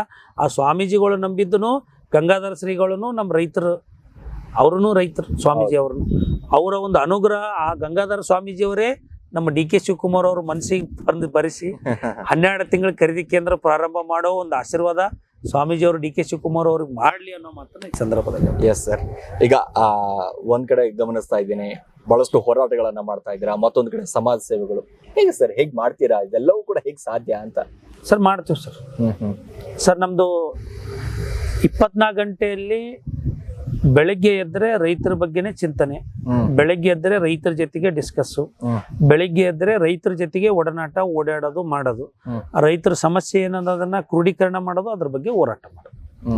ಅಷ್ಟೇ ಕೆಲಸ, ಬೇರೆ ಏನಿಲ್ಲ ಸರ್. ಎಸ್, ಯಾವ್ದಾದ್ರು ಒಂದು ಪಕ್ಷದಿಂದ ಇಷ್ಟೆಲ್ಲ ಹೋರಾಟಗಳನ್ನ ಮಾಡ್ತಾ ಇದ್ದೀರಾ, ಹಿಂಗ್ ಮಾಡ್ತಾ ಇದ್ದೀರಾ, ಹಂಗ್ ಮಾಡ್ತಾ ಇದ್ದೀರಾ, ಯಾವ್ದಾದ್ರು ಪಕ್ಷದಿಂದ ಆಫರ್ ಬಂತ ನಮ್ಮ ಸರಿ. ಪಕ್ಷಕ್ಕೆ ಬನ್ನಿ ಅಂತ? ಸರ್ ಎಲ್ಲಾ ಪಕ್ಷದವರು ಕರೀತಾರೆ ಸರ್. ನಾನು ಎಲ್ಲಾ ಪಕ್ಷದವ್ರು ಕರೆದಾರ, ಎಲ್ಲಾ ಪಕ್ಷದ ಮುಖಂಡರು ನನ್ನ ಮನೆಗೆ ಬಂದು ಹೋಗ್ಯಾರ. ನಾ ಮಾಡಿದಂತ ಹೋರಾಟಕ್ಕೆ ಏನಪ್ಪಾ ಅಂದ್ರೆ ಇವತ್ತಿನ ದಿನಲೇ ಬಂದು ನನಗೆ ಸನ್ಮಾನ ಮಾಡಿ ವಿಶ್ ಮಾಡಿ, ನೀವು ಒಳ್ಳೆ ಕೆಲಸ ನಮ್ಮ ಭಾಗದಲ್ಲಿ ಜನಪ್ರತಿನಿಧಿಗಳಿಗೆ ನಮಗ್ ಮಾಡ್ಲಕ್ಕಾಗಿಲ್ಲ, ನೀವು ಮಾಡಿರಿ ಅಂತೇಳಿ ನನಗೆ ಪಕ್ಷದವ್ರು ಬಂದು ಅಭಿನಂದನೆ ಸಲ್ಲಿಸುವಾಗ್ಯಾರ. ಬಟ್ ನಾನು ಪಕ್ಷ ಬೇಕಾಗಿಲ್ಲ ನನಗೆ. ಸರ್ ಪಕ್ಷ ಬೇಡ, ರೈತರ ಸೇವೆ ಮಾಡ್ತೀವಿ. ಮುಂದಿನ ದಿನದಾಗ ರೈತರೆಲ್ಲರೂ ಒಗ್ಗಟ್ಟಾಗಿ ನಮ್ಮದೇ ಒಂದು ಸ್ವಂತ ಪಕ್ಷ ಕಟ್ಟಂಬಂದ್ರು ನಾ ಕಟ್ಲಕ್ ರೆಡಿ ಸರ್. ರೈತರಿಗೆ ನ್ಯಾಯ ಕೊಡಿಸ್ಲಕ್ಕೂ ರೆಡಿವಿ. ಏನೋ ಕೇಳ್ಪಟ್ಟೆ ನಾನು, ಈಗ ಸೋಷಿಯಲ್ ಮೀಡಿಯಾದಲ್ಲಿ ಸಿಕ್ಕಾಪಟ್ಟೆ ಒಂದಿಷ್ಟು ಟ್ರೆಂಡ್ ಆಗ್ತಾ ಇದೆ, ಲಕ್ಷ್ಮೀಕಾಂತ್ ಪಾಟೀಲ್ ಅವರು MLA ಆಗ್ತಾರೆ ಅನ್ನುವಂತ ಲೆಕ್ಕಾಚಾರದಲ್ಲಿ ಒಂದಿಷ್ಟು ಕೇಳ್ಪಟ್ಟೆ, ನಿಜಾನ? ಸರ್ ನನ್ನ ಅಭಿಪ್ರಾಯ ಇಲ್ಲ. ನಮ್ಮ ಸಂಘಟನೆ, ನನ್ನ ಪದಾಧಿಕಾರಿಗಳ MLA ಇಲ್ಲ, ಸಂಘಟನೆ ಪದಾಧಿಕಾರಿಗಳು, ನಮ್ಮ ಸಂಘದ ಪದಾಧಿಕಾರಿಗಳು ನಾವ್ ಹೆಂಗದೀವಪ್ಪ ಅಂದ್ರ ಒಂದೇ ತಾಯಿ ಮಕ್ಕಳು. ನನ್ನ ಮನಸ್ಸಿನಾಗೇನು ಭೂಮಿ ತಾಯಿ ಮಕ್ಕಳು ನಾವು. ಹೌದು, ಭೂಮಿ ತಾಯಿ ಮಕ್ಕಳು ಅಂದ್ರೆ ನಾವೆಲ್ಲರೂ ಅಣ್ಣತಂಬರು, ಜಾತಿ ಭೇದ ಭಾವ ನನ್ನ ಬಲ್ಲಿ. ಸೊ ನನ್ನ ಅಣ್ಣತಂಬರು ವಯಸ್ಸಿನಲ್ಲಿ ಸಣ್ಣವ್ರಿದ್ರ ನನ್ನ ತಮ್ಮ, ದೊಡ್ಡವರಿದ್ರ ನನ್ನ ಅಣ್ಣ. ಅವರ ಒಂದು ಅಭಿಪ್ರಾಯ ನೀವು ಮುಂದಿನ ದಿನದಾಗ ಎಲೆಕ್ಷನ್ ನಿಂದ್ರಿ ಅಂತದ. ಮುಂದಿನ ದಿನದಾಗ ನಮ್ಮ ತಾಯಿಯವರು ನನಗೇನು ಆಶೀರ್ವಾದ ಮಾಡ್ತಾರ, ಅವರು ಏನ್ ಡೈರೆಕ್ಷನ್ ಕೊಡ್ತಾರ, ಅದ್ರ ಮೇಲೆ ಏನಪ್ಪಾ ಅಂದ್ರೆ ಮುಂದಿನ ದಿನದಾಗ ಏನಪ್ಪಾ ಅಂದ್ರೆ ಆ ದೇವ್ರ ಆಶೀರ್ವಾದ ಮಾಡಿದ ನಮ್ಮ ತಾಯಿಯವ್ರನ್ನು ನಿಂದ್ರಪ್ಪ ಅಂತೇಳಿ, ತಾಯಿಕಿನ ದೊಡ್ಡದು ಯಾರಿಲ್ಲ. ತಾಯಿ ಆಶೀರ್ವಾದ ಮಾಡಿದ್ರೆ ನಿಲ್ತೀರಾ? ನಮ್ಮ ತಾಯಿಯವರು ನಿಂದ್ರ ಅಂತೇಳಿ ಆಶೀರ್ವಾದ ಮಾಡಿದ್ರೆ ನಾನು ನಿಲ್ತೀನಿ ಸರ್. ಇವತ್ತಿನ ದಿನ ನಮ್ಮ ತಾಯಿಯವರು ಮಗ ನೀ ಇದು ಮಾಡ್ಕೊಂಬ ಅಂತೇಳಿ ನನ್ನ ತಲೆ ಮೇಲೆ ಇಟ್ಟು ಏನು ಆಶೀರ್ವಾದ ಮಾಡ್ಯಾರ, ಅದು ಕೆಲಸ ಮಾಡಿ ಮುಗಿಸಿ ಯಶಸ್ವಿಯಾಗೆ ಒಯ್ದು ಮನೆಗೆ ಅವ್ರಿಗೆ ಭೇಟಿಯಾಗಿ ಇಲ್ಲಿವರೆಗೂ. ಸೊ ಇನ್ನು ಮುಂದೂ ಏನಪ್ಪಾ ಅಂತಂದ್ರೆ ಅವ್ರ ಆಶೀರ್ವಾದ ಮಾಡಿದ್ರು ಸಾಕು. ನಾವು MLA ಆಗಿ ಜನರ ಸೇವೆ ಮಾಡ್ಲಿಕ್ಕೆ ಅವಕಾಶ ಸಿಕ್ಕರೆ ಮಾಡ್ಬೋದು ಸರ್, ಅದ್ರಾಗೇನ ಇಲ್ಲ. ತಾಯಿಗಿಂತ ಬಂದು ಇಲ್ಲ, ತಾಯಿನೇ ದೇವರು. ಯಾಕಂದ್ರೆ ಒಂದು ಸಾರಿ ತಾಯಿ ನಿರ್ಧಾರವನ್ನ ಮಾಡಿದ್ರೆ ಮಗನ ಭವಿಷ್ಯವನ್ನ ರೂಪಿಸ್ಬೇಕು ಅಂತ ಅಂದಾಗ ಆ ಭವಿಷ್ಯವನ್ನ ರೂಪಿಸುವಂತ ತಾಕತ್ತು ತಾಯಿ ಹತ್ರ ಇದೆ. ತಾಯಿ ಹತ್ರ ನಿಜವಾಗ್ಲೂ ಕೂಡ ಬಹಳಷ್ಟು ಹೆಮ್ಮೆ ಅನ್ಸುತ್ತೆ.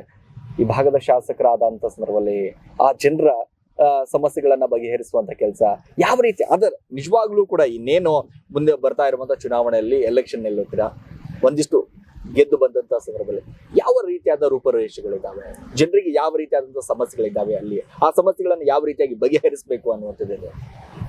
ಸರ್ ನಮ್ಮ ಭಾಗದ ಸಮಸ್ಯೆಗಳ ಬಗ್ಗೆ ಅಂದ್ರ ಒಂದು ಶಿಕ್ಷಣ. ಸರ್ಕಾರಿ ಶಾಲೆಯಲ್ಲಿ ಓದ್ತಕ್ಕಂಥವ್ರು ನಮ್ಮ ರೈತರ ಮಕ್ಕಳು, ಬಡವ್ರ ಮಕ್ಕಳು. ಮೊದಲು ಸರ್ಕಾರಿ ಶಾಲೆಯಲ್ಲಿ, ಖಾಸಗಿ ಶಾಲೆಯಲ್ಲಿ ಯಾವ ರೀತಿ ವ್ಯವಸ್ಥೆ ಅದ ನೀವು ವಿಚಾರ ಮಾಡ್ಬೋದು ಸರ್. ಸರ್ಕಾರಿ ಶಾಲೆ ಶಿಕ್ಷಕಿಯ ಸ್ಯಾಲ್ರಿ ಎಷ್ಟಿರ್ತದ, ಪ್ರೈವೇಟ್ ಶಾಲೆ ಶಿಕ್ಷಕರ ಸ್ಯಾಲ್ರಿ ಎಷ್ಟಿರ್ತದ, ಇವ್ರದ್ದು 45,000 ಆದ್ರೆ ಅವ್ರಿಗೆ 15,000. ಬಟ್ ಅಲ್ಲಿ ಶಿಕ್ಷಣ ಸದೃಢವಾಗಿ ಹೈ ಪರ್ಸೆಂಟೇಜ್ನಾಗ ಹುಡುಗರು ಪಾಸ್ ಆಗ್ತಾರೆ. ನಮ್ಮ ಸರ್ಕಾರಿ ಶಾಲೆಯಲ್ಲಿ ಪಾಸ್ ಆಗಲ್ಲ. ಎದಕ್ಕಪ್ಪ ಅಂದ್ರೆ ಸರ್ಕಾರಿ ಶಾಲೆಯಲ್ಲಿ ಜಾಸ್ತಿ ಖರ್ಚುನೂ ಅದ, ಬಟ್ ರಿಸಲ್ಟ್ ಕಡಿಮೆ. ಸೊ ಅದನ್ನ ನನ್ನ ವಿಚಾರವಾಗಿ ಮುಂದಿನ ದಿನದಾಗ ನಾನೇನಾರ ಶಾಸಕ, ನಿಮ್ಮೆಲ್ಲರ ಪ್ರೀತಿ ವಿಶ್ವಾಸ ಆಶೀರ್ವಾದ, ನಮ್ಮ ಭಾಗದ ಜನರದ ಆಶೀರ್ವಾದ, ರೈತರ ಆಶೀರ್ವಾದ, ನೀನು MLA ಆಗಂತೇಳಿ ಒಂದ್ಸಲ ಹಿಂಗೆ ತೆಗೆದು ಆಶೀರ್ವಾದ ಮಾಡಿದ್ರಪ್ಪ ಅಂದ್ರೆ ಫಸ್ಟ್ ನಮ್ಮ ರೈತರ ಮಕ್ಕಳು ನನ್ನ ಕನಸು IAS IPS KS ಅಧಿಕಾರಿಗಳು. ನನ್ನ ಕನಸು ಇವತ್ತಿನಲ್ಲೇ ಯಾರೋ ಒಬ್ಬ ಬಿಸ್ನೆಸ್ ಮ್ಯಾನ್ ಮಕ್ಕಳು, ರಾಜಕಾರಣಿ ಮಕ್ಕಳು IAS IPS ಆಗ್ಯಾರ. ನನ್ನ ರೈತರ ಮಕ್ಕಳು IAS IPS ಅಧಿಕಾರಿಗಳಾಗಿ ನಮ್ಮ ದೇಶವನ್ನ ಮುನ್ನೋಡ್ಲಿಕ್ಕೆ ನಮ್ಮ ರೈತರ ಕಾರಣೀಭೂತರಾಗಬೇಕಂತ ಫಸ್ಟ್ ನನ್ನ ಕನಸು. ಫಸ್ಟ್ ನನ್ನ ಕನಸು. ಆಮೇಲೆ ಒಳ್ಳೆಯ ಆರೋಗ್ಯ ವಿಚಾರವಾಗಿ ಅದನ್ನ ರೈತರಿಗೆ ಒದಗಿಸ್ಬೇಕು ಸರ್. ಇದೊಂದು ಇವೆರಡು ಸುಧಾರಣೆ ಇತ್ತಪ್ಪ ಅಂದ್ರ ಮುಂದಿನ ದಿನದಾಗ ಏನಾದ ಸರ್, ನನ್ನ ಕನಸು ಏನವ ಆ ಕನಸನ್ನ ಒಂದೊಂದು ಊರಾಗ ಇವತ್ತು ಗ್ರಾಮ ಪಂಚಾಯತಿ ವಿಚಾರವಾಗಿ ಬಂದ್ರು, ಇವತ್ತು ತಹಸೀಲ್ ವಿಚಾರವಾಗಿ ಬಂದ್ರು, ರೈತರು ಏನಪ್ಪ ಅಂದ್ರೆ ನಾ ಯಾವುದೇ ವಿಧಾನಸಭಾ ಮತಕ್ಷೇತ್ರದಾಗ ಶಾಸಕನಾದ್ನಿ ಅಂದ್ರ ನನ್ನ ಭಾಗದ ರೈತರು ತಹಸೀಲ್ ಕಚೇರಿ ಮುಂದೋಗಿ ನಿಂದ್ರಂಗಿಲ್ಲ. ಆ ಗ್ರಾಮದಾಗೆ ಅವ್ರು ಅರ್ಜಿ ಸಲ್ಲಿಸಿದ್ರೆ ಕೆಲಸ ಮಾಡ್ಕೊಂಡ್ಬಂದು ಅಧಿಕಾರಿ ಅವ್ರದ್ದು ಕೆಲಸ ಆದ ಆರ್ಡರ್ ಕಾಪಿ ಒಯ್ದು ಮನೆಗೆ ಒಯ್ದು ಕೊಡಂತ ವ್ಯವಸ್ಥೆ, ಮನೆ ಬಾಗಿಲಿಗೆ ಹೋಗ್ಬೇಕು. ಆ ವ್ಯವಸ್ಥೆನ ನಾನು ಯಾವ ವಿಧಾನಸಭಾ ಮತಕ್ಷೇತ್ರದಾಗ ಇರ್ತೀನಿ, ಯಾವ ವಿಧಾನಸಭಾ ಮತಕ್ಷೇತ್ರದ ಶಾಸಕನಾಗ್ತೀನಿ, ಅಲ್ಲಿ ಆ ವ್ಯವಸ್ಥೆಯನ್ನ ಬದಲಾವಣೆ, ನಾನು ಯಾವ ಕ್ಷೇತ್ರದಲ್ಲಿ ಮಾಡಿದಂಥ ಬದಲಾವಣೆ ಇಡೀ ರಾಷ್ಟ್ರಕ್ಕೆ ಮಾದರಿ ಆಗ್ತಾ ರೀತಿಯಲ್ಲಿ ನಾನು ಮಾಡ್ತೀನಿ ಸರ್. ಪ್ರತಿಯೊಬ್ಬರು ಕೂಡ, ಪ್ರತಿಯೊಬ್ಬ ರಾಜಕಾರಣಿಯು ಕೂಡ ಇದೇ ಡೈಲಾಗ್ ಹೇಳ್ತಾರೆ, ನಾನು ಮಾಡ್ತೀನಿ ಅಂತ ಹೇಳ್ತಾರೆ. ಆ ಬಂದ ತಕ್ಷಣ ಬದಲಾವಣೆ ಆಗ್ತಾರೆ ಅನ್ನುವಂಥ ಮಾತು ನಿಜಾನಾ ಇದು? ಸರ್ ಇನ್ನೊಂದು ನಾನು ದುಡ್ಡು ಖರ್ಚು ಮಾಡಿ ಶಾಸಕ ಆಗಲ್ಲ. ಜನರ ಪ್ರೀತಿ. ನಾನು ನಿರ್ಧಾರ ಮಾಡಿದ್ ಸರ್, ನಮ್ಮ ತಾಯಿಯವ್ರ ಆಶೀರ್ವಾದ ಮಾಡಿ ನೀನ್ ನಿಂದ್ರು ಅಂದ್ರೆ ನಾನು ನಿಂದಿರ್ತೀನಲ್ಲ, ನಮ್ಮ ತಾಯಿ ಆಶೀರ್ವಾದ ಮಾಡಿದ್ರೆ ನಿಂದ್ರ ಮಗ ಅಂದ್ರೆ ನಾನು ಯಾರ ಮನೆಗೂ ಹೋಗಿ ಓಟ್ ಕೇಳಂಗಿಲ್ಲ. ನೋ ನೋಟ್ ಓನ್ಲಿ ಓಟ್ ಅಂತೇಳಿ ನನ್ನ ಸಿದ್ಧಾಂತ. Wow. No note only vote. ನಾನು ಮಾಧ್ಯಮದ ಮುಖಾಂತರ, ಸೋಷಿಯಲ್ ಮೀಡಿಯಾ ಮುಖಾಂತರ ₹1 ದುಡ್ಡು ಖರ್ಚು ಮಾಡಲ್ಲ ಸರ್. ನಾಮಿನೇಷನ್ಕ 5 ಜನ ಹೋಗಿ ನಾಮಿನೇಷನ್ ಮಾಡ್ತೀವಿ. ಬಿ ಫಾರ್ಮ್ ತಗೊಂಡೋಗಿ ನಾಮಿನೇಷನ್ ಮಾಡ್ತೀವಿ. ಅದಾದ್ಮೇಲೆ ಸರ್ ಯಾರಿಗೂ ಒಂದು ಮನೆಗೆ ಹೋಗಿನೂ ನಾನು ಕೈ ಮುಗಿದು ನನಗೆ ಓಟ್ ಹಾಕ್ರಿ ಏನಲ್ಲ. ನಿಮಗೆ ಬದಲಾವಣೆ ಬೇಕಾಗಿತ್ತು. ನೀವು ಪ್ರಜ್ಞಾವಂತರಾಗಿದ್ರಿ. ಡಾಕ್ಟರ್ ಬಾಬಾ ಸಾಹೇಬ್ ಅಂಬೇಡ್ಕರ್ ಹೇಳ್ಯಾರ, ಮೊದಲಿನ ದಿನದಾಗ ಏನಪ್ಪಾ ಅಂದ್ರ ನಮ್ಮನ್ನ ಆಳುವ ರಾಜ ರಾಣಿಯ ಹೊಟ್ಟೆಲ್ ಹುಡ್ತು. ಬಟ್ ಇವತ್ತಿನ ದಿನ ನಮ್ಮನ್ನ ಏನು ಪ್ರತಿನಿಧಿಸುವಂತ ವ್ಯಕ್ತಿ ಮತದಾನ ಪೆಟ್ಟಿಗೆಯಲ್ಲಿ ಹುಡ್ತಾನಂತೇಳಿ ಅದನ್ನ ಕನಸನ್ನ ನನಸು ಮಾಡ್ಬೇಕಾದ್ರ ಭ್ರಷ್ಟಾಚಾರದ ವಿರುದ್ಧ ಇವತ್ತಿನ ದಿನ ಎಲೆಕ್ಷನ್ ಸಲುವಾಗಿ ಖರ್ಚು ಮಾಡ್ಲಾರ್ದೇನೆ 0 ಖರ್ಚಿನಲ್ಲಿ ಏನಪ್ಪಾ ಅಂತಂದ್ರೆ ನಾವು ಯಾವಾಗ ಎಲೆಕ್ಷನ್ ಮಾಡಿ MLA ಆಗ್ತೀವಿ ಅವತ್ತಿನ ದಿನ ಬದಲಾವಣೆ ಮಾಡ್ಲಿಕ್ಕೆ ಸಾಧ್ಯ ಆಗ್ತದೆ ಸರ್. ನಿಮ್ಗೆ ಅರ್ಥ ಆಗಿರ್ಬೋದು ಅನ್ಕೋತೀನಿ ನಾನು ಹೇಳೋದನ್ನ. ನಾನು ಒಂದು ಸಮಾವೇಶ ಮಾಡ್ಬೇಕಾದ್ರೆ 1 ಕೋಟಿ ಖರ್ಚು ಮಾಡ್ಬೇಕಾಗ್ತದೆ. ಹೌದು. ಒಂದು ನಾಮಿನೇಷನ್ಗೆ 1 ಕೋಟಿ ಖರ್ಚು ಮಾಡ್ಬೇಕು. ರ್ಯಾಲಿಗೋಡ್ ಮಾಡ್ಬೇಕಾದ್ರೆ 1 ಕೋಟಿ ಖರ್ಚು ಬರೀ. ಹೌದು. ಇದೆಲ್ಲ ಆದ್ಮೇಲೆ ಓಟಿಗೆ ದುಡ್ಡು, ಎಲೆಕ್ಷನ್ಕಿಂತ ಮುಂಚೆ ಓಟಿಗೆ ಏನಪ್ಪಾ ಅಂತಂದ್ರ 100, 200, 500, 1000 ದುಡ್ಡು ಕೊಡ್ಬೇಕು. ಸೊ ಅಷ್ಟೆಲ್ಲ ದುಡ್ಡು ನಾನು ಎಲ್ಲೋ ಸಾಲ ಮಾಡಿ ಏನೋ ಮಾಡಿ ಹೊಲ ಮಾರಿ ಮನೆ ಮಾರಿ ದುಡ್ಡು ತಂದು ಹಾಕಿ ಎಲೆಕ್ಷನ್ ಆರಿಸಿ ಬರ್ತಾರ ಅಂತ ತಿಳ್ಕೊಂಡು, ಆ ಆರಿಸಿ ಬಂದ ಮೇಲೆ ಆ ದುಡ್ಡನ್ನ ರಿಕವರ್ ಮಾಡ್ಬೇಕಾದ್ರ ಅಭಿವೃದ್ಧಿ ಮಾಡ್ಲಕ್ಕಾಗಲ್ಲ ಸರ್. ಹೌದು. ನಾನು ದುಡ್ಡು ಖರ್ಚೇ ಮಾಡಿಲ್ಲಪ್ಪ ಅಂದ್ರ, ಹೌದು, ನಾ ದುಡ್ಡೇ ಖರ್ಚು ಮಾಡ್ಲಾರ ನಾನು MLA ಆದ್ನಪ್ಪ ಅಂದ್ರ ರಿಕವರಿ ಮಾಡೋ ಅವಶ್ಯಕತೆನೇ ಇರಲ್ಲ. ಬಂದಿರೋ ದುಡ್ಡನ್ನ ಅಭಿವೃದ್ಧಿ ಮಾಡಬಹುದು. ಬಂದಿರೋ ದುಡ್ಡು 0% ಸರ್. ಇವತ್ತಿನ ದಿನಲೇ 13% ಇರ್ಲಾರ್ದ ಒಬ್ಬ ರಾಜಕಾರಣಿ ಒಂದು ಕೆಲಸನೂ ಯಾರಿಗೂ ಕೊಡಂಗಿಲ್ಲ. 13%? ಹೌದು ಸರ್. 13% MLA ಕೊಡ್ಬೇಕು, 13% ಅಧಿಕಾರಿಗಳಿಗೆ ಕೊಡ್ಬೇಕು. ನೋಡಿ, ಇಷ್ಟೆಲ್ಲ ಕೊಟ್ಟ ಮೇಲೆ ಅಭಿವೃದ್ಧಿ ಆಗಂದ್ರೆ ಇಲ್ಲ ಸರ್, ಸಾಧ್ಯನೇ ಇಲ್ಲ ಸರ್. ಒಂದು ಸಲ ನಮ್ಮ ಭಾಗದ ಜನರು ನಿರ್ಧಾರ ಮಾಡಿ ಇದೊಂದು ಸಲ ದುಡ್ಡು ತೋಲಾರ್ದು ಒಂದು ಒಳ್ಳೆಯ ವ್ಯಕ್ತಿಗೆ, ನ್ಯಾಯಯುತವಾದಂತ ವ್ಯಕ್ತಿಗೆ, ನಮ್ಮನ್ನ ಕರೆಕ್ಟ್ ಆಗಿ ಪ್ರತಿನಿಧಿಸಂತ ವ್ಯಕ್ತಿಗೆ ಓಟ್ ನನಗೆ ಯಾಕ್ರ ಅಂತ ಹೇಳಲ್ಲ, ದುಡ್ಡು ತೋಲಾರ್ದೇನೆ ಒಂದು ಸಲ ಓಟ್ ಮಾಡಿ ನೋಡ್ರಿ, ಒಂದೇ ಒಂದು ಸಲ ನಮ್ಮ ದೇಶನ ಬದಲಾವಣೆ ಮಾಡ್ಬೋದು ಸರ್.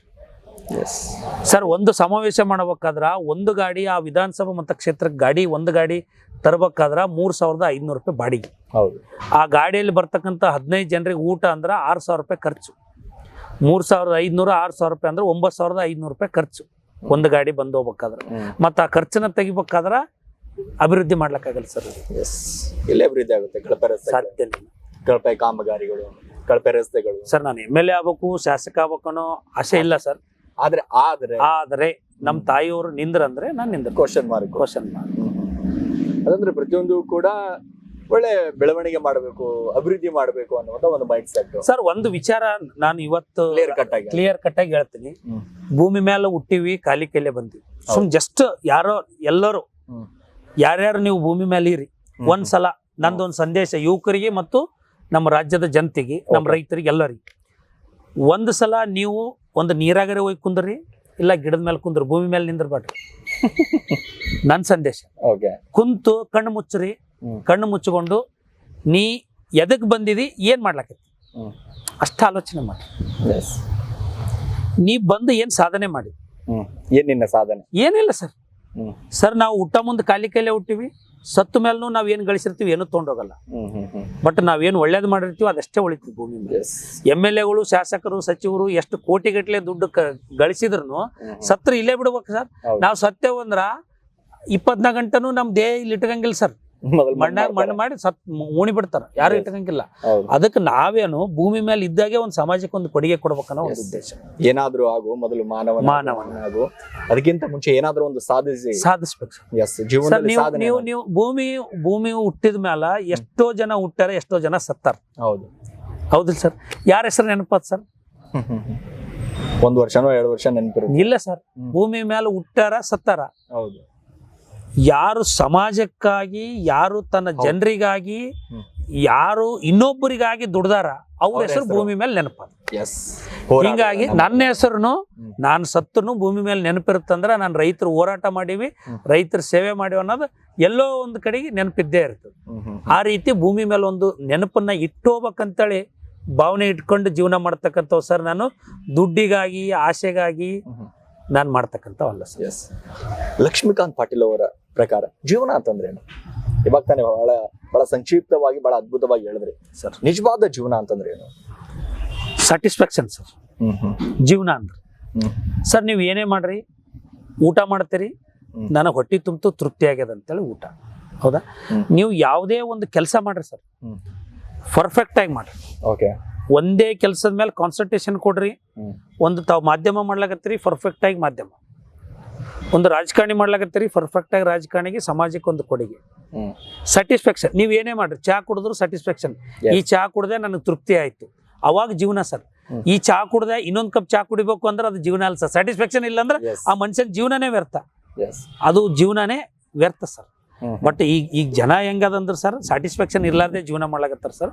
ಸೆಕೆಂಡ್ ಅಲ್ಲಿ ಮರೆತು ಬಿಡ್ತಾರೆ. ಸೆಕೆಂಡ್ ಅಲ್ಲಿ ನನಗೆ ಏನಾದ್ ಸರ್, ನಾನು ಸ್ಯಾಟಿಸ್ಫ್ಯಾಕ್ಷನ್ದಾಗ ಜೀವನ ಮಾಡ್ತೇನೆ ಸರ್. ಸೊ ಮುಂದಿನ ಹೋರಾಟಗಳು ಹೆಂಗಿರುತ್ತೆ, ಏನ್ ಕತೆ? ಯಾಕಂದ್ರೆ ಕೇವಲ ಸಂಘಟನೆ ಮಾತ್ರ ಕೇವಲ ನಿಮ್ಮ ಭಾಗದಲ್ಲಿ ಮಾತ್ರ ಸೀಮಿತ ಆಗುತ್ತಾ, ಅಥವಾ ಇಡೀ ರಾಜ್ಯಾದ್ಯಂತವೂ ಕೂಡ? ಸರ್ ನಾನು ನನ್ನ ಉದ್ದೇಶ ನಮ್ಮ ಭಾಗ, ನನ್ನ ಕಲ್ಯಾಣ ಕರ್ನಾಟಕ, ಉತ್ತರ ಕರ್ನಾಟಕ, Yes. ನಮ್ಮ ಭಾಗದಲ್ಲಿ ಇರ್ತಕ್ಕಂಥ ಕಬ್ಬಿನ ಹೋರಾಟ ಆಗಿರ್ಬೋದು, ನೀರಾವರಿ ಹೋರಾಟ ಆಗಿರ್ಬೋದು, MSP ದರ ಹೋರಾಟ ಆಗಿರ್ಬೋದು, ಈ ಭಾಗದಲ್ಲಿ ಸಾಕಷ್ಟು ರೈತರ ಸಮಸ್ಯೆಗಳು ಅವು ಸರ್. ಫಸ್ಟ್ ನನ್ನ ವಿಚಾರ ಏನು ಸರ್, ನಮ್ಮ ಮನಿ, ನಮ್ಮ ಭಾಗ, ನಂಬದ್ ನಾವು ಕ್ಲೀನ್ ಮಾಡ್ಕೊಂಡ್, ಮೊದಲು ನಂಬದ್ ನಾವು ಶುದ್ಧ ಮಾಡ್ಕೊಂಡ್, ಆಮೇಲೆ ಇನ್ನೊಬ್ಬರದ್ದು ನೋಡು. ದಕ್ಷಿಣ ಕರ್ನಾಟಕ ನಾನು ಭೇದ ಭಾವ ಮಾಡಂಗಿಲ್ಲ ಸರ್. ನಂದೇನು ಮೊದಲು ನಮ್ಮ ಸರೌಂಡಿಂಗ್ ಕ್ಲೀನ್ ಇರು, ಮೊದಲು ತಾಲೂಕು ಮಟ್ಟದ, ತಾಲೂಕ, ಹಳ್ಳಿ ಮಟ್ಟ, ಗ್ರಾಮ ಮಟ್ಟ.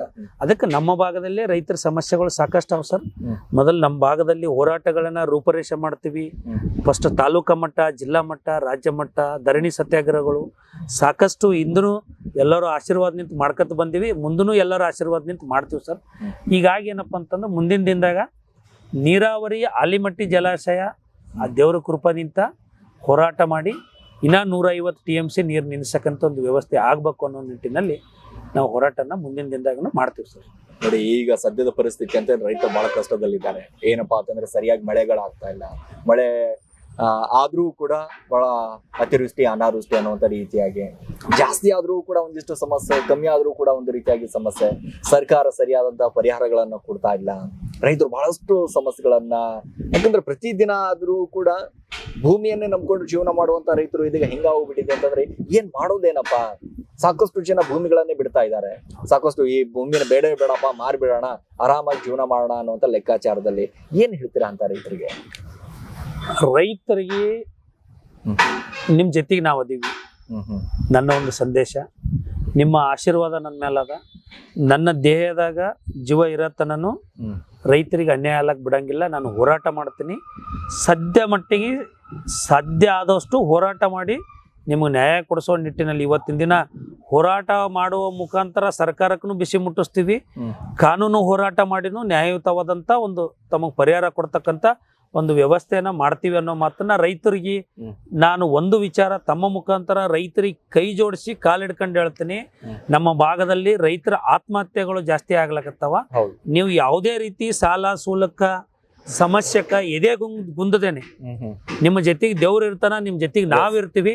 ನೀವು ಯಾರೂ ರೈತರು ಅತಿವೃಷ್ಟಿ ಆದ್ರೂ ತಾಳಲ್ಲ. ಯಾಕಂದ್ರೆ ಸರ್ ಇವತ್ತಿನ ದಿನ 1 ಎಕರೆ ನಾವು ಕಲ್ಟಿವೇಶನ್ ಮಾಡ್ಬೇಕಾದ್ರೆ ಇವತ್ತಿನ ದಿನ ರೈತನ ಬಲ್ಲಿ ದುಡ್ಡು ಇರಂಗಿಲ್ಲ ಸರ್. ಸಾಲ ಮಾಡಿರ್ತಾರ. ಬೆಳಿ ಲಾಸ್ ಆಯ್ತಪ್ಪ ಅಂದ್ರೂ ಆಗ್ರೋ ಏಜೆನ್ಸಿದವರು ಸಾಲ ಕೊಟ್ಟವ್ರು ಕಿರಿಕಿರಿ ಮಾಡ್ತಾರ. ಮರ್ಯಾದೆ ಗಂಜಿ ಬಾಳ್ತಕ್ಕಂಥ ಜನ ರೈತರು.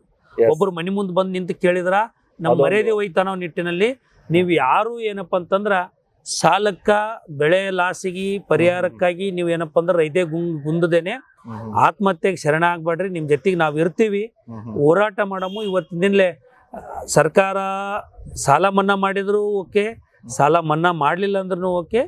ಇವತ್ತಿನ ದಿನ ಭೂಮಿ ತಾಯಿ ನಂಬ್ಕೊಂಡ್ವಿ. ಭೂಮಿ ತಾಯಿ ನಿಮ್ಗೆ ಎಲ್ಲರಿಗೂ ಉಳಿಸ್ತಾಳ. ಆ ತಾಯಿ ನಂಬ್ಕೊಂಡು ನಾವೇನಪ್ಪ ಅಂದ್ರೆ ಹೋರಾಟ ಮಾಡೋ ಮುಖಾಂತರ ಹೋರಾಟದಿಂದ ಬ್ರಿಟಿಷರಿಗೆ ಒದ್ದೋಡಿಸುವಂತ ಈ ವ್ಯವಸ್ಥೆನ ಬದಲಾವಣೆ ಮಾಡ್ಲಕ್ ಆಗಲ್ಲ ಸರ್. ಮಾಡಬಹುದು ಅನ್ನೋ ಮಾತಿನಲ್ಲಿ ರೈತರಿಗೆ ನಾನು ಧೈರ್ಯನ ಕೊಡ್ತಿದ್ದೀನಿ.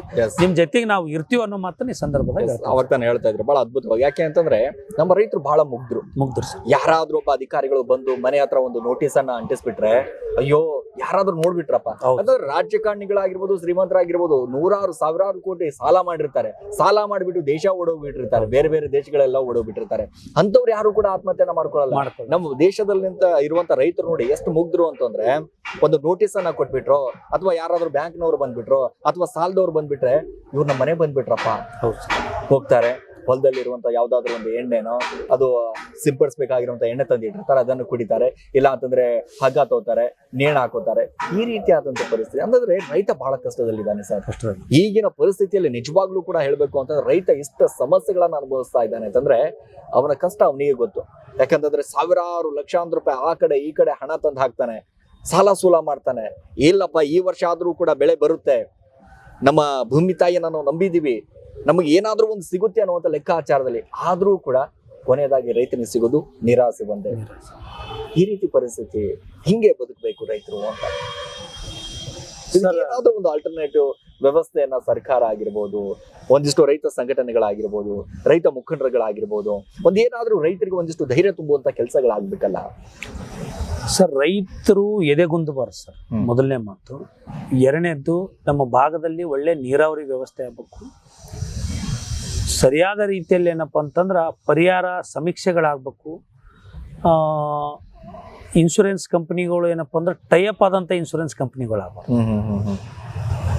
ಕೇಂದ್ರ ಸರ್ಕಾರ ರಾಜ್ಯ ಸರ್ಕಾರಕ್ಕೆ ಟೈಅಪ್ ಆಗಿ ಇನ್ಶೂರೆನ್ಸ್ ಕಂಪ್ನಿ ಬರ್ತಾವಲ್ಲ, ಅಗತ್ಯ ಆಗಬಾರ್ದು. ಬೆಲೆ ಆಯೋಗದ ಪ್ರಕಾರ ನಮ್ಮ ವರದಿ ಪ್ರಕಾರ ನಮಗೆ ಪರಿಹಾರ ಬಂದ್ರೆ ಸಾಕು ಸರ್.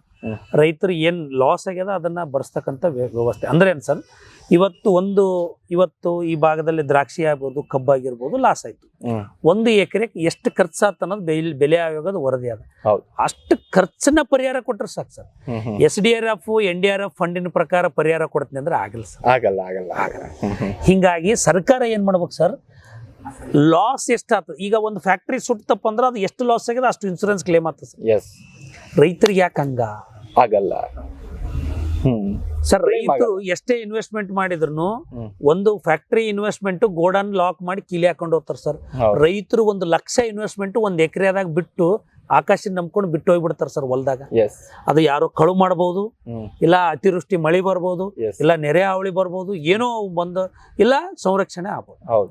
ಅಂತ ಒಂದು ಸಮಸ್ಯೆ ಭೂಮಿ ಮೇಲೆ ಹೊರಗೆಲ್ಲೋ ಬಿಟ್ಟು ಭೂಮಿಯಾಗ ಬಿಟ್ಟು ಹೋಗ್ಬಿಡ್ತಾರೆ. ಅಲ್ಲೇ ಇನ್ವೆಸ್ಟ್ಮೆಂಟ್ ರೈತಂದು.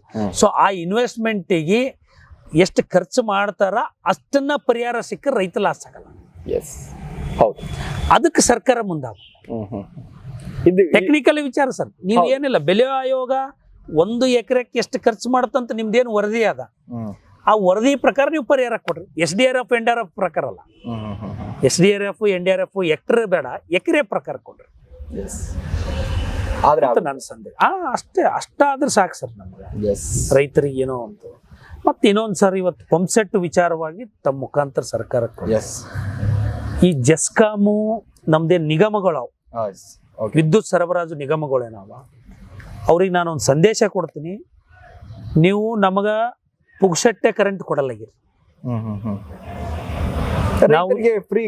ಫ್ರೀ ಇಲ್ಲ ಸರ್, ರೈತರಿಗೆ ಫ್ರೀ ಅದ. ಸರ್ಕಾರ ಆ ನಿಗಮಕ್ಕ ರೈತರಿಗೆ ಫ್ರೀ ಅಂತೇನಿಲ್ಲ ಸರ್. ನಮ್ಮ ದುಡ್ಡು ಫ್ರೀ ಅಂತ ಯಾವಾಗ ಅಂತೀವಿ ಅಂದ್ರೆ ಫ್ರೀ ಟ್ಯಾಕ್ಸ್ ಇರೋದು ಸರ್ಕಾರ ನಡೆಯೋದು ನಮ್ಮ ದುಡ್ಡು ಮೇಲೆ. ಹೌದಾ? ನಿಗಮಕ್ಕ ಸರ್ಕಾರ ರೈತ ಒಂದು ಪಂಪ್ ಸೆಟ್ಟಿಗೆ ಎಷ್ಟು ಯೂನಿಟ್ ಬಳಸ್ತಾನ ಕರೆಂಟ್ ಆ ದುಡ್ಡು ಸರ್ಕಾರ ನಿಗಮಕ್ಕೆ ಕಟ್ತದ ಸರ್. ಸೊ ನಿಗಮದವರು ನೀವು ಕಾರ್ಖಾನೆಗಳಿಗೆ ಯಾವ ರೀತಿ ನಿಮಗೆ ದುಡ್ಡು ಬರ್ಲಕತ್ತದ, ನೀವೇನು ವ್ಯಾಪಾರಸ್ಥರು, ನೀವು ನಿಗಮದವರು ಕರೆಂಟ್ ತಗೊಂಡು ನಮಗೆ ಮಾರಾಟ ಮಾಡಿ ನಮ್ಮ ಯೂನಿಟ್ ತಗೊಂಡು ದುಡ್ಡು ತಗೊಂಡು ನೀವು ಮಾಡೋರು. ಸೊ ನಿಮಗ ಸರ್ಕಾರ ದುಡ್ಡು ಕಟ್ಲಕತ್ತಂದ್ರ ಹಗಲಿನಲ್ಲಿ 12 ತಾಸು ರೈತರಿಗೆ ಕರೆಂಟ್ ಕೊಡ್ರಿ. ನಾವು ಕರೆಂಟ್ ಎಷ್ಟು ಸುಡ್ತೀವಿ ಅಷ್ಟೇನಪ್ಪ ಅಂದ್ರೆ ಸರ್ಕಾರ ನಿಮಗೆ ದುಡ್ಡು ಕಟ್ಲಾಗತ್ತಲ್ಲ. ಫ್ರೀದಾಗಂತೂ ನೀವು ಕರೆಂಟ್ ಕೊಡಲಾಗಿರಿ. ಇದನ್ನ ಯಾಕೆ ತಿಳ್ಕೊಲಾಗಿರಿ? ಈಗ ನಾಳೆಗೂ ನಾನು ಮುಂದಿನ ದಿನದಾಗ ಹೈಕೋರ್ಟಿಗೆ PIL ಹಾಕಿ ನಾನು ಆರ್ಡರ್ ಮಾಡಿಸ್ಕೊಂಡು ಇದ್ರ ವಿರುದ್ಧನೂ ಹೋರಾಟ ಮಾಡ್ತಕ್ಕಂಥ ಇವತ್ತು ಸರ್. ನಾವು ಕಾರ್ಯಾಂಗ, ನ್ಯಾಯಾಂಗ, ಶಾಸಕಾಂಗ ಮೂರನ್ನು ನಂಬಿ ಹೋರಾಟ ಮಾಡ್ತಕ್ಕಂಥವ್ರು. ಮುಂದಿನ ದಿನದಾಗ ನಮ್ಮ ಭಾಗದ ರೈತರಿಗೆ 12 ತಾಸು ನೀವು ಕಾರ್ಖಾನೆಗಳಿಗೆ ಯಾವ ರೀತಿ ಕರೆಂಟನ್ನ ಕೊಡ್ತೀರಿ, ಅದೇ ರೀತಿ ನಮ್ಮ ಭಾಗದ ರೈತರಿಗೆ ವಿದ್ಯುತ್ನು ನಿಮಗೆ ದುಡ್ಡು ಸರ್ಕಾರ ನಮ್ಮ ಪರವಾಗಿ ನಾವು ಕೊಟ್ಟಿಲ್ಲ, ಬಟ್ ನಾನು ಎಷ್ಟು ಯೂನಿಟ್ ಬಂಪ್ಸೆಟ್ಟಿಗೆ ದುಡ್ಡು ಕಟ್ತಾ ಇದ್ದೀನಿ ಅಂದ್ರೆ ಸರ್ಕಾರ ನನ್ನ ಪರವಾಗಿ ಕಟ್ಲಾಗತ್ತಂದ ನಿನಗೆ. ಸೊ ಹಿಂಗಾಗಿ ನೀವೇನಪ್ಪ ಅಂದ್ರೆ ನಮ್ಮ 12 ತಾಸು ಕರೆಂಟ್ ಹಗಲಿನೇ ಕೊಟ್ರ ಸರ್. ಒಂದು ವಿಚಾರ, ರಾತ್ರಿ ನೀರು ಹೊಲಕ್ಕೆ ಪಂಪ್ಸೆಟ್ಗಳಿಗೆ ಹೊಲಕ್ಕಾಗಿ ನೀರು ಬಿಡ್ಲಕ್ಕೆ ಹೋದಾಗ ಹುಳ ಹುಬಟಿ ಬಿದ್ದು ಗಾಡಿ ಆಕ್ಸಿಡೆಂಟ್ ಆಗಿ ಎಷ್ಟೋ ಜನ ರೈತರು ಸಾಕಷ್ಟು ಜೀವ ಹಾನಿ ಆಗ್ತಕ್ಕಂಥದ್ದು. ಯಾಕಪ್ಪ ನಿನಗೆ ದುಡ್ಡು ಕೊಡ್ಲಾಕತ್ತೀವಿ ಅಂದ್ಮೇಲೆ ನೀ ನಮಗೇನಪ್ಪ ಅಂದ್ರೆ ಹಗಲಿನಲ್ಲಿ 12 ತಾಸು ಕರೆಂಟ್ ಕೊಡು. ನಮಗೆ ಎಷ್ಟು ಬೇಕಾಗ್ತದೆ ಅಷ್ಟೇ ಯೂಸ್ ಮಾಡ್ತೀವಲ್ಲ ಸರ್. ನೀವು 12 ತಾಸು ಕೊಟ್ರು ನಮಗೆ ನೀರು ಎಷ್ಟು ಬೇಕಾಗ್ತದೆ ಅಷ್ಟೇ ಪಂಪ್ ಸೆಟ್ ಆನ್ ಮಾಡ್ತೀವಿ. ಹೆಚ್ಚಿಗೆ ಆನ್ ಮಾಡ್ಕೇಸಿ ನಾವೇನು ಹಳ್ಳಕ್ಕೆ ಬಿಡೋದ ಸರ್? ನೀರು ಭೂಮಿಯಲ್ಲಿ ನೀರು ತೆಗೆದು ನಾವು ನೀರು ತೋತೀವಿ. ನಮ್ಮ ಬೆಳೆ ಮುಗಿದ್ಮೇಲೆ ಬಂದೇ ಮಾಡ್ತೀವಲ್ಲ ಸರ್, ಮುಗಿದೋಯ್ತಲ್ಲ ಅಷ್ಟೇ ಅಷ್ಟೇ. ಎಸ್, ಲಕ್ಷ್ಮೀಕಾಂತ್ ಅವರ ಪ್ರಕಾರ ಕೊನೆಯದಾಗಿ ಏನ್ ಹೇಳಕ್ ಬಯಸ್ತೀರಾ? ನಿಮ್ಮ ಭಾಗದ ರೈತರಿಗೆ, ಕಾರ್ಯಕರ್ತರಿಗೆ ಯಾವ ರೀತಿಯಾದಂತ ವಿಶ್ವಾಸವನ್ನ ವ್ಯಕ್ತಪಡಿಸ್ತೀರಾ? ಸರ್, ನಮ್ಮ ಭಾಗದ ಕಾರ್ಯಕರ್ತರ ಅನ್ನೋದಕ್ಕಿಂತ ನಮ್ದೇನು ಪಕ್ಷ ಅಲ್ಲ ಸರ್, ರೈತರು ನಾವೆಲ್ಲರೂ ಹೋರಾಟಗಾರರು, ಒಂದೇ ತಾಯಿ ಮಕ್ಕಳು, ಅಣ್ಣತಂಬರು. ನಮ್ಮ ಅಣ್ಣತಂಬರಿಗೆ ಎಲ್ಲರಿಗೆ